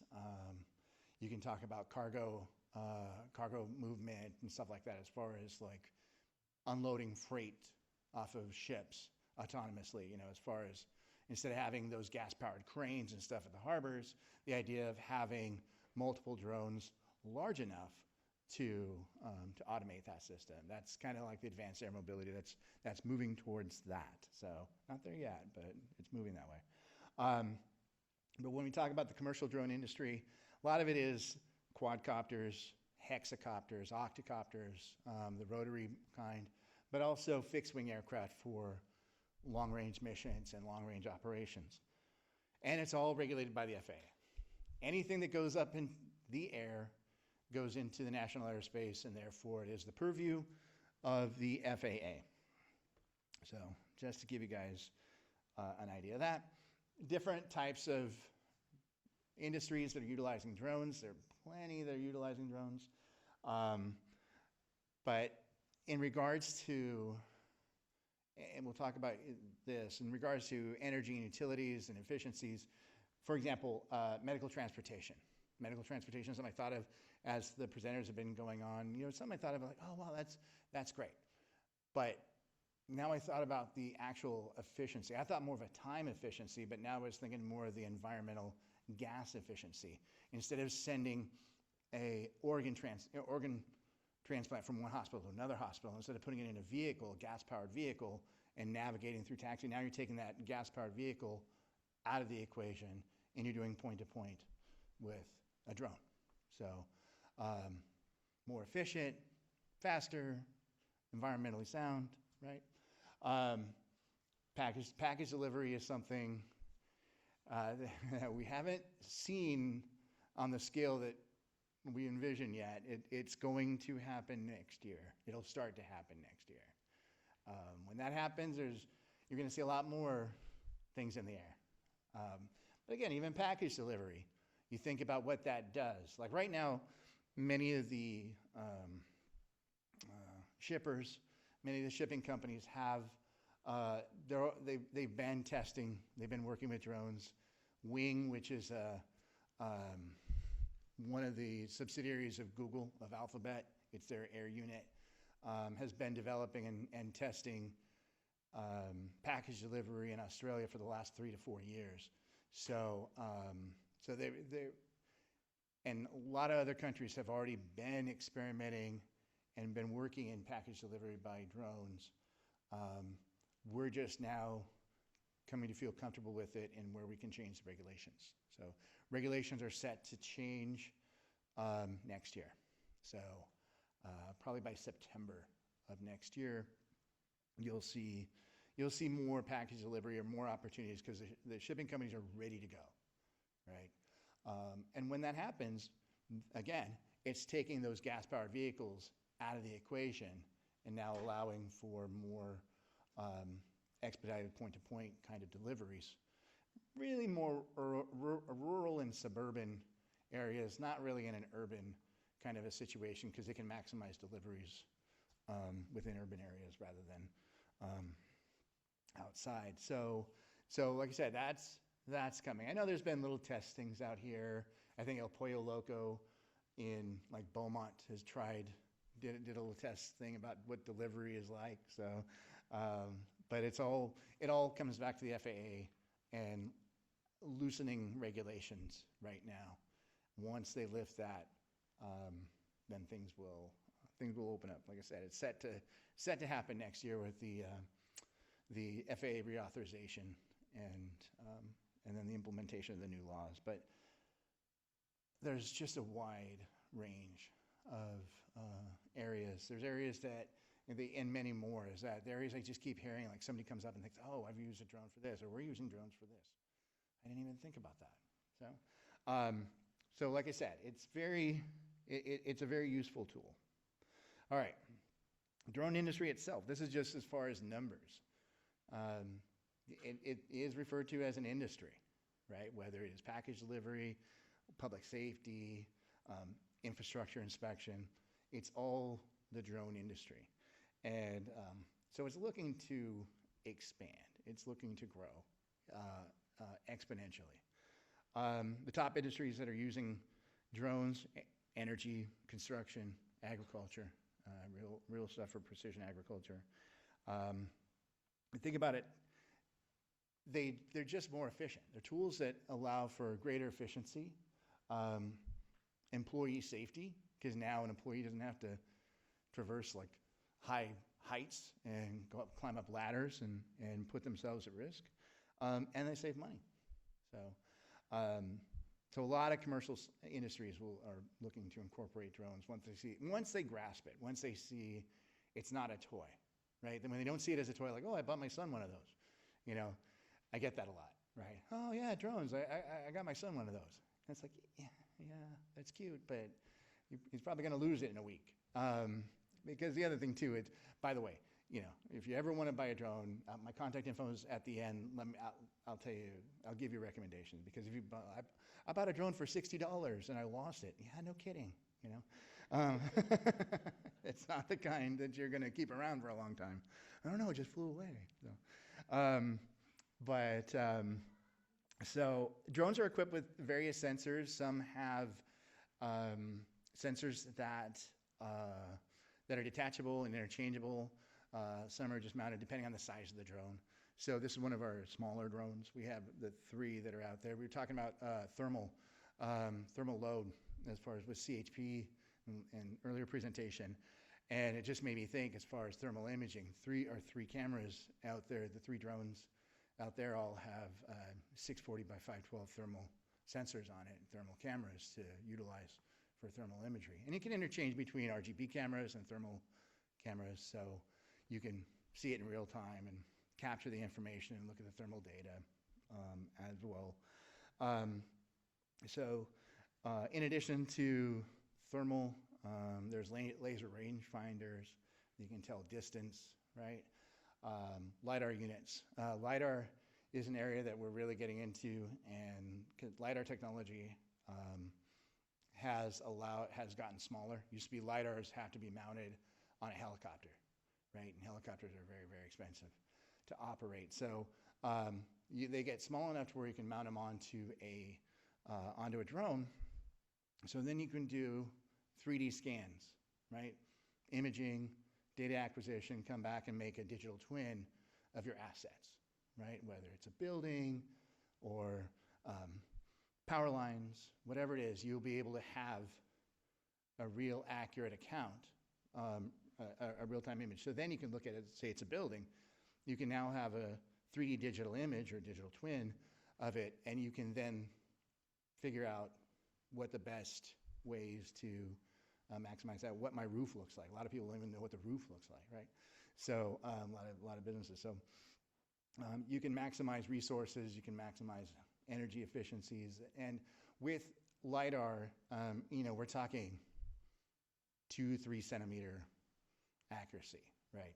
So which is pretty precise, where you can start measuring things like walls and windows and doors and stuff like that. So so it's becoming, like I said, those cameras are becoming smaller, so it becomes a lot easier for a drone like this. Just like I walk down, unfold it, pop it up, put my phone on it, flew it around, capture the data, bring it back down, right? So, so with that technology, it becomes a lot easier, a lot more efficient. Granted, the larger ones give you better data, but this is just what I threw together when we talk about inspection. So this could be any kind of asset inspection, right? So whether, we work a lot with utilities, and so we're looking at power companies and stuff. But the idea to put this together, that if you're going to spend resources and send people out to inspect things and they don't find anything, that's time and energy. Maybe they drove a car or a truck and they drove out there and physically checked something out and came back down, right? That's time consuming. That's maybe you can say like, oh, we didn't find anything, but that's that person's time that you could have reallocated those resources somewhere else. Or, they drove the car, right? And they did all that kind of stuff. Many companies, like for example, Florida Power and Light, which is the energy company in Florida, they just jumped in to new technology called what everybody's calling as drone in a box, right? And what it is an automated system that it's a box with a drone in it that you plug it in, you program it, and you say every morning at 6 a.m., fly this pattern for that. What they're doing is fly this pattern around our substation, comes back and downloads the data, and you have the data. So you come in at 8 o'clock in the morning, your site's already been inspected. So nobody had to go out, nobody had to drive. It was all done, and it's all scheduled. So then you do it the next day, and you don't have to worry about it. So they're doing that at something like 625, 630 their substations in Florida. They just bought them bulk, and they're just implementing them over the course of the next couple months. So, like I said, so And that's great. And if you don't find anything, that's fantastic. But now you have the ability to allocate your resources somewhere else, right? So be much more efficient. The idea, like I talked about, scaffolding and ladders and those kind of things, putting workers at, at risk in some variation, climbing, they will, this just keeps them out of harm's way, right? It's that adage that I love saying, and my students hate it because I keep saying it, but work smarter, not harder, kind of a thing. That's actually what this happens what this does in regards to inspection. So the other thing too, cost savings, do I have it on here? Yeah, the idea of liability insurance is a cost saving. Now companies can talk to their insurance companies and say, oh, now we utilize this automated system where we don't have somebody climbing up the ladder. We don't have somebody traversing this thing. We just capture the data. Oh, savings to liability insurance. So also, the data acquisition is awesome. Because again, you go out there and you can take a picture, and we take pictures with cell phones and those kind of things. That's great. There's a drone. We don't have it yet, but it's on my list to purchase. There's a camera that's about 120 megapixels. If you guys know camera sizes and sensors, that's amazing. It's called a phase 1. And that thing, you put that thing on a drone out there, you just put it up and just snap a picture. And then basically what happens is you bring that picture down, you can zoom in without any kind of distortion or pixelation. You can just, granted, it's a massive file, so your file storage is a little different, but you can capture that data and you'll have it there. You have it, this is what I have. You also have drones that not only are just capturing the data, but they're transmitting the data. So they can transmit it back to a location. You guys see the truck outside. If you guys stepped outside, our truck is out there. And we have it to where we can use that to transmit data from the drone back to any location that we point it to. So we also have another system. We utilize it for the college football team. They use it for their practices. We have a drone. They hire a couple of my students, and they're flying drones for their practices. But we have it to where it transmits in real time on the cloud. So 8 coaches are able to access in real time on a tablet, whatever tablet they can see that John Madden video game perspective angle, right, of the plays. So they can look at it in real time as the drone is flying. So real time, it's also being saved, so you can go back and look at it. So like I said, the data acquisition is amazing from that. And really, like I said, from an efficiency standpoint, it's awesome because now you don't have to have that person that actually goes up there to do it. All right. Just a couple things about this, because I'd be remiss if I didn't do this, because actually I'm part of I am on the FAA safety team. I'm the drone pro for Los Angeles and Orange County, meaning I have to go out and preach to everybody and let them know, hey, there are drone laws. Even though you just bought it, doesn't mean you can't fly it anywhere. The questions that I get all the time, how high can it fly? And it's like, well, 400 feet. Everybody gets all upset when I say 400 feet. And it's like, oh, that's it? It's like, no, it can physically fly higher, but legally it's 400 feet. Because manned aircraft, their floor is 500 feet. So the idea of the FAA is trying to keep manned aircraft safe. So it gives that 100-foot cushion of like a oops kind of a thing, either from the manned aircraft or from us. So 400 feet. 400 feet over buildings too. So if it's a high rise in downtown Los Angeles, you can go 400 feet above that. So, right, because if you have an aircraft that's 400 feet above that, like a 747, then there's some other issues going on there. But the other thing, the second question is always like, well, how far can it go? And it's like, well, it can go pretty far, but legally, right now, we can only go as far as we can see it, right? So as far as the pilot can see it, that's as far as it can go. And so, which again, centers around safety. This law is changing. This law will change next year. They have something that's called beyond visual line of sight operations, and that's really what's going to open up package delivery, right?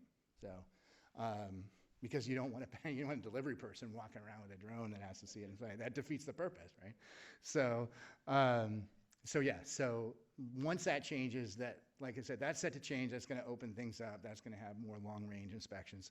Companies like BNSF, the railway company, they've been pushing a lot and working with the FAA, advocating for beyond visual line of sight, so they can do rail inspections, out in the middle of Kansas or whatever, and they don't have to have a drone pilot walking, 10 feet behind it or whatever, so they can just send it out for miles just for inspection, just gather the data, make sure the rails are okay. So it makes sense. It's just the way of government regulations catching up with company efficiencies. You can't fly over people. That's that one's not really going to change. I mean, there are some exceptions, but you can't fly over people. So if any of you guys go to like events and stuff and you're like, oh, I see a drone, technically that's illegal. They can't fly over it. Unless it's like a little tiny drone, then it's okay. But you can't fly over people. You can fly at night, but you need additional lighting. Everybody says, oh, there's lights on it. It's not enough lighting. You need lights on it. So need actual lights that can be seen for 3 miles. Not for us to see, for manned aircraft to see the drone. So the manned aircraft doesn't hit the drone. The FAA doesn't care about the drone. The FAA cares about the manned aircraft. That totally, I'm okay with that, but as long as the aircraft can see it. You need authorization to fly in your airports. That's what happened here. Again, it's not impossible. It just takes a little convincing.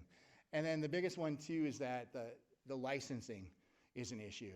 A lot of people are surprised there's a license. Yeah, there's a license. It's more of on a commercial versus hobbyist, right? So if you're commercial, right, if you're doing this for any kind of business, doing it for any kind of thing that's going to generate some kind of compensation, even if you're doing it for like a YouTube channel, like, oh, I'm just going to take these videos and put it up on my YouTube channel. And the fact that there's that, don't forget to like and subscribe kind of a thing, that's going to make it commercial. Somebody's making money somewhere off of that, right? The idea is there's some profit. If you're flying a drone and your relative is a real estate agent, oh, can you do this? I'll buy you dinner. Okay, well, technically that's compensation, kind of falls into a gray area, right? But the mindset is you have to think, if you're going to be doing this for any kind of real thing, then you should get your license. It's not that hard. It's just a matter of understanding the rules and regulations and those kind of things. If you're not, if you just get a drone, again, the little DJI Mini at Costco, and I walk by every time I go into Costco. I don't have a Mini, but it's one of those things I keep going, I should just get one. But with the Minis, if you're just going to take that and you're just going to go on summer vacations or trips or whatever and just take pictures of you and your family or whatever, and it's just going to live on your hard drive, then you're technically a hobbyist. Knock yourself out. Enjoy, right? There is something called a trust certification, which is like a test that you got to do that the FAA created, but it's not really a test. It's one of those ones you can't fail. Like, you're just not able to fail. Like, oh, guess again. Oh, guess again. Oh, you're right. Moving to the next module, kind of a thing. So, so they just want to educate people on the whole 400 feet thing, keep it in your eyesight, kind of a thing. So that they try to keep everything safer. This actually this could possibly change next year. And if it does, then the FAA has been striving really hard to move to a licensing. I mean, it's Department of Transportation. So the idea, they're like, well, driver's license, pilot's license, let's make drones to where if you're going to fly a drone, you have to have a license, right? So it's just that the FAA has been playing catch up because drones have been in the industry, in the market for years, and now the FAA is trying to catch up with regulations. So that could change. I'm probably guessing that's going to change later next year. So just be advised if you're going to do that. It's better to just get the license, really, when it boils down to. All right. So yeah, I'd be remiss if I didn't talk a little bit about what we do. But I'll try to explain how what we do translates to this. So we started the program in 2017. This was actually a mapping mission, well, a topographic mapping mission we did with the Orange County Water District at a recharge basin that they had in Villa Park. They just wanted a topographic image, 3D image, so they could have some volumetric data to determine how much water they could put in there, because they share it with the Corps of Engineers, and they're just trying to figure out how much water they could put in and how much money the Corps had to put in. But yeah, we're focused on developing pilots, smarter, safer pilots. There's me, I forgot to put that one in there. Yeah, so it's just, like, I've been all about drones for a long time. And I'm all about aviation since I was like in the 3rd grade. I made my mom subscribe to Flying Magazine, even though I was like, I just got to get it, just looking at pictures and dreaming about piloting and stuff. So some of the things that we do, like I said, we started in 2018. We have different courses. Many questions I get, or many people are surprised, like, wow, there's drones in college? That's like a thing? And yeah, it is. Our focus is on workforce development. So many colleges have it, and they're starting classes in areas. Usually the first classes to adopt drones are geography, GIS. They'll incorporate drones. Engineering, on the building side of things, will incorporate drones. And then the media side will start to bring in drones. And then everybody just kind of sees where they could be efficient. What we do is we train on drones. So, and the idea, you can come from whatever walk of life you are. I don't necessarily care the application. I want to know the application, but really we're teaching you the mechanics on how to do it. And then we're going to teach you our other classes. We'll have a class on thermal imaging. We have a class on 3D mapping. So take that and apply that to whatever you're doing, right? Whatever it is you're doing. It's not a major specific or a industry specific kind of a thing. So that's the way our focus is. And that's kind of unique among colleges. Usually it's housed in either a GIS program or a photography program or an engineering program. So we're creating certificates, just skills certificates for completion aspects of it. We have an Associate of Science degree. We have our mobile command vehicle. That's the one that's outside. It sounds so cool, mobile command vehicle. And then we have our trailer, which I didn't bring, but that's the inside of our trailer. It's a 16-foot trailer. It's basically like a mobile classroom. Like, we took that out to the Water District 1 mission, and we can process the data from the field. So students don't have to truck back and forth. We can take it and leave it, and take it and work from the field, kind of a thing. We have about 38 types of drones. We'll probably have, I know I'm getting 3 more. So we'll have over 40. And they're different types, right? And manufacturers, because everything's slightly different. If you can fly one, though, you can fly them all, except for the fixed wing. Fixed wings are a little different. But we have an ROV, because why not? Because it's submersible. It's submersible drone. So same technology there, it's just underwater. And we're looking at incorporating submersible into our LiDAR. We're putting a National Science Foundation grant proposal in for LiDAR technician training. And we're going to bring in, I just lost the word. The underwater LiDAR is biosmith? Darn it, I had it. But it's basically LiDAR scanning underwater. So you can map the ocean floor, right? And we have a rover. So I got to change that. I need CalPlug. So it's the wrong logo. So, but these are some of the partners that we have. One of the biggest things I think is important with our training is if you're going to fly drones and going to utilize these drones, and say this person's going to go out and fly a drone and work at an industry. They're going to be doing infrastructure inspection. That's their job, right? The company that's hiring them wants to know that they've had some real world experience. They've had some accidents. They've had some issues, right? And troubleshooting from the field kind of a thing. rather than, hey, well, I had 4 hours of flying on my college campus. Hire me. You know, it's not quite the same. So we try to work with a lot of outside companies to try to give those, try to give students real world experience and just see the real world applications. Matter of fact, so Cyberhawk up in the left corner, if you don't know, they are the service provider for PG&E. So we were talking about PG&E.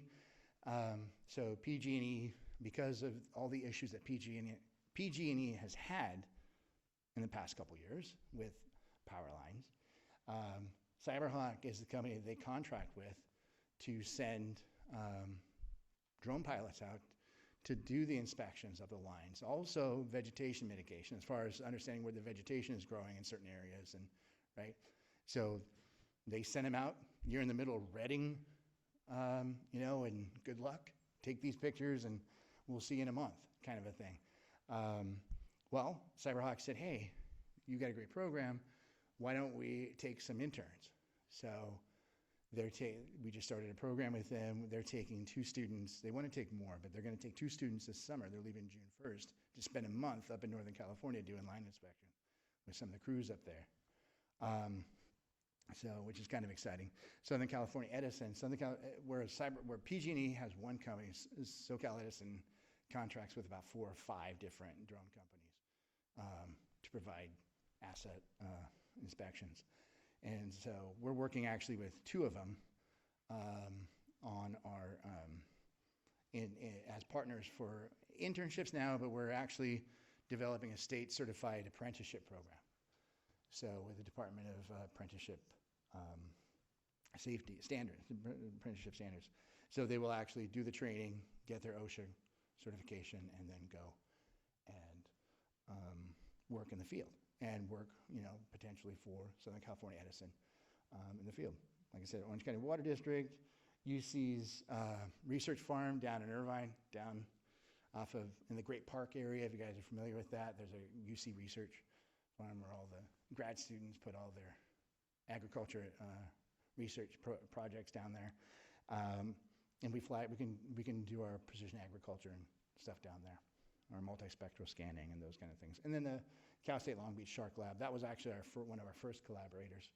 We do marine biological research as far as mapping and capturing images of human and shark interaction off the coast between Santa Barbara and San Diego.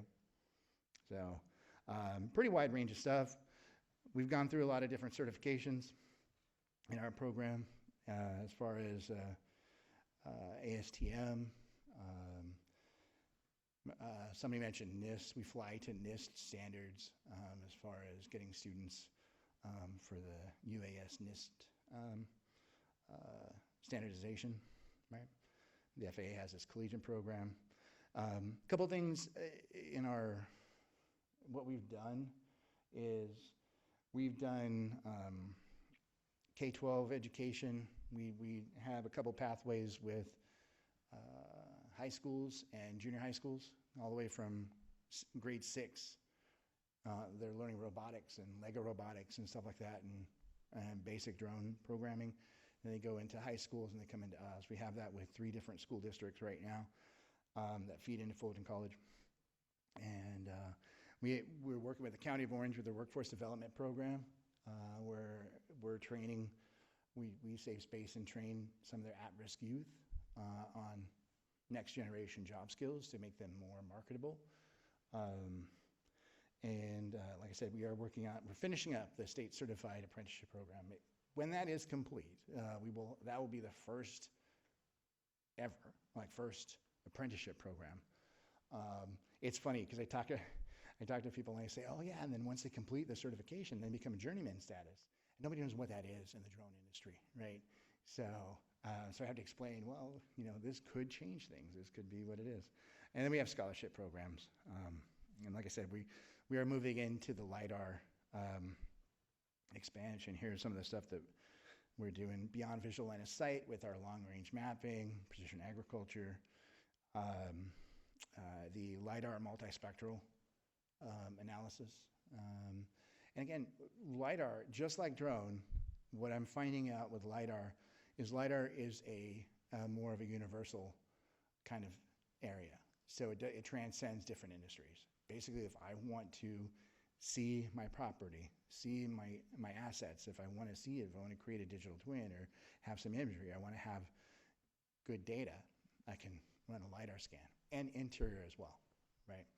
So, so like I said, we've just kind of built different partnerships, and we're continuing to grow. That's me. That's my information right there, and there's our website with more information about drones. Like I said, if you haven't embraced drones yet or thought about how drones can connect with whatever you're doing, with any of the research that you're doing, or even if it's a matter of sending a drone up to scan an air conditioning unit on top of a building. Why send somebody up there when you can send a drone up there to capture the image? And then you have the image, right? And your feet have been planted firmly on the ground. And it's just real quick. So, like I said, there's a lot of things that, again, you might be passing by this in Costco, but now maybe when you pass by at Costco, you might think, I wonder if I could use that for X. And the answer is probably yes. So you just got to figure out how to maximize it. So anyways, that's us. That's my presentation about drones. Thank you. Questions?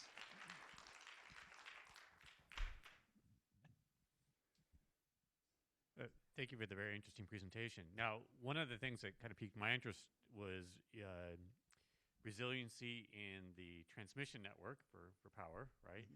So 2 questions related to that. I wasn't quite sure if you were saying that you can get the real-time imagery and real-time processing, and as events are happening, that could be quite important for the turnaround time. So that's question number 1 about the real-time aspect. And the second is, a lot of those events happen in severe weather conditions. I'll just wind. We'll just make it obvious. You just say wind, yeah. Right. So, are there limitations of what you can do under the windy conditions, which is absolutely the most useful time for transmission network resiliency checking? So those are my 2 questions. So the real-time aspect of it, some drones have actual integrated systems where you can do it. We usually use, we have a third-party company, so we'll have like the drone from the controller into a pack, and then the pack then sends it off usually through a bonded kind of network connection kind of a thing. So they vary. So there's not like only one, there's multiple out there.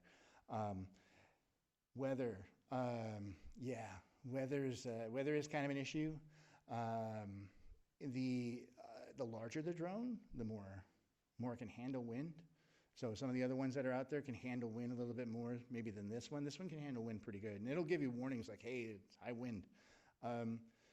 There are drones that work in that are actually made for that. There are also drones that work in inclement weather as far as with rain. You wouldn't think about putting electronics in rain, but there's a Dutch company Dutch? Or is it Dane? No, it's Dutch. There's a Dutch company called AceCore that creates this drone, and the propellers, everything's sealed. They're downward-facing motors, and it's all sealed. And the heat, then, they channel the heat outward anyways. But they have this really crazy video that they were testing when they first created it, and they're like in the North Sea, and they're out there, and it's like 70 knot winds, and it's just raining. First off, I'm thinking, just why are you out there? But just get inside.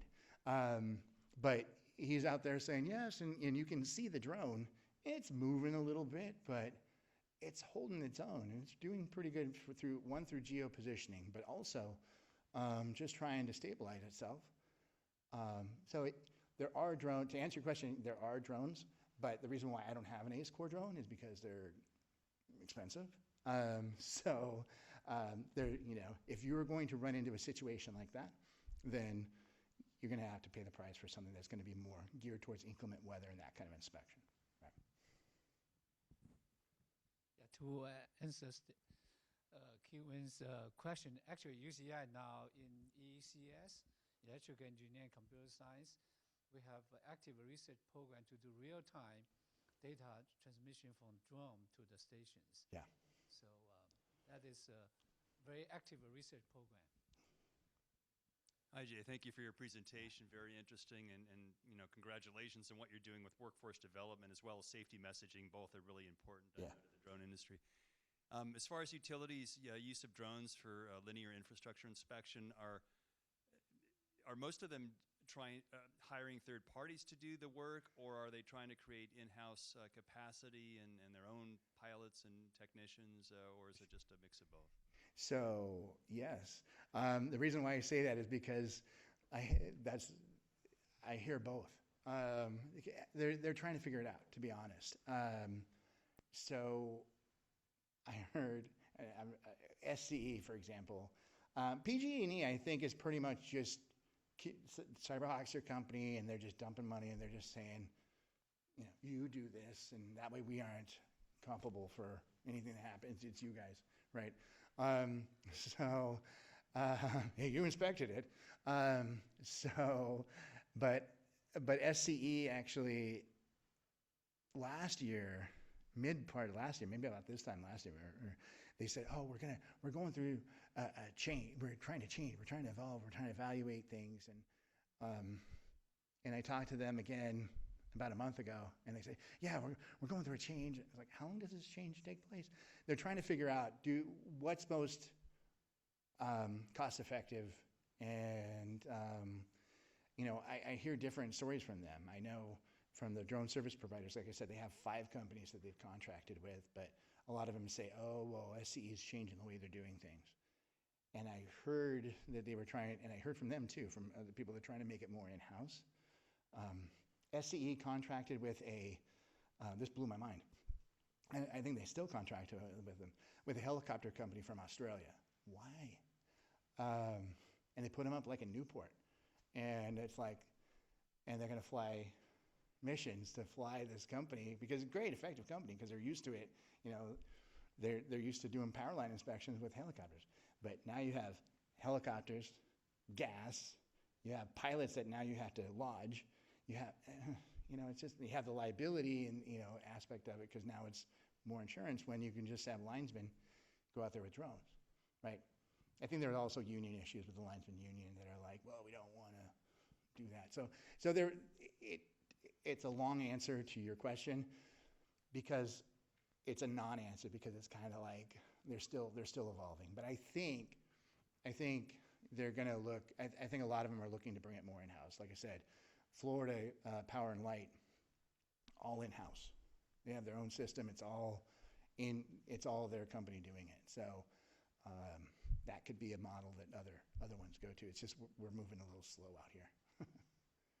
I have a question. Is for a battery you use one charge, how long can it last? Good. You know what I thought? We need to have a fast charging battery. Yeah. Well, we earlier I was thinking about that. I'm like, I got to touch on the battery issue. So they're lithium polymer batteries, right? And they last about, like that one, when that came out, when it first came out, everybody's like, oh my gosh, this is amazing because it's 40 minutes. It's 40 minutes one time, and then once it cycles, it decreases its charge. But that's amazing. 40 minutes is amazing. Usually it's 30 on one battery. So they're not going to be up there for a long time. They can tether, so you can have tether systems. We have a tether system, and you can put up there for about 2.5 hours.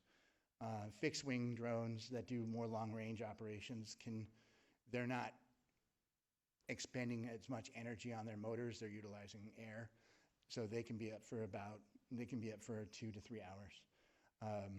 There are hydrogen cell batteries. There's a Korean company.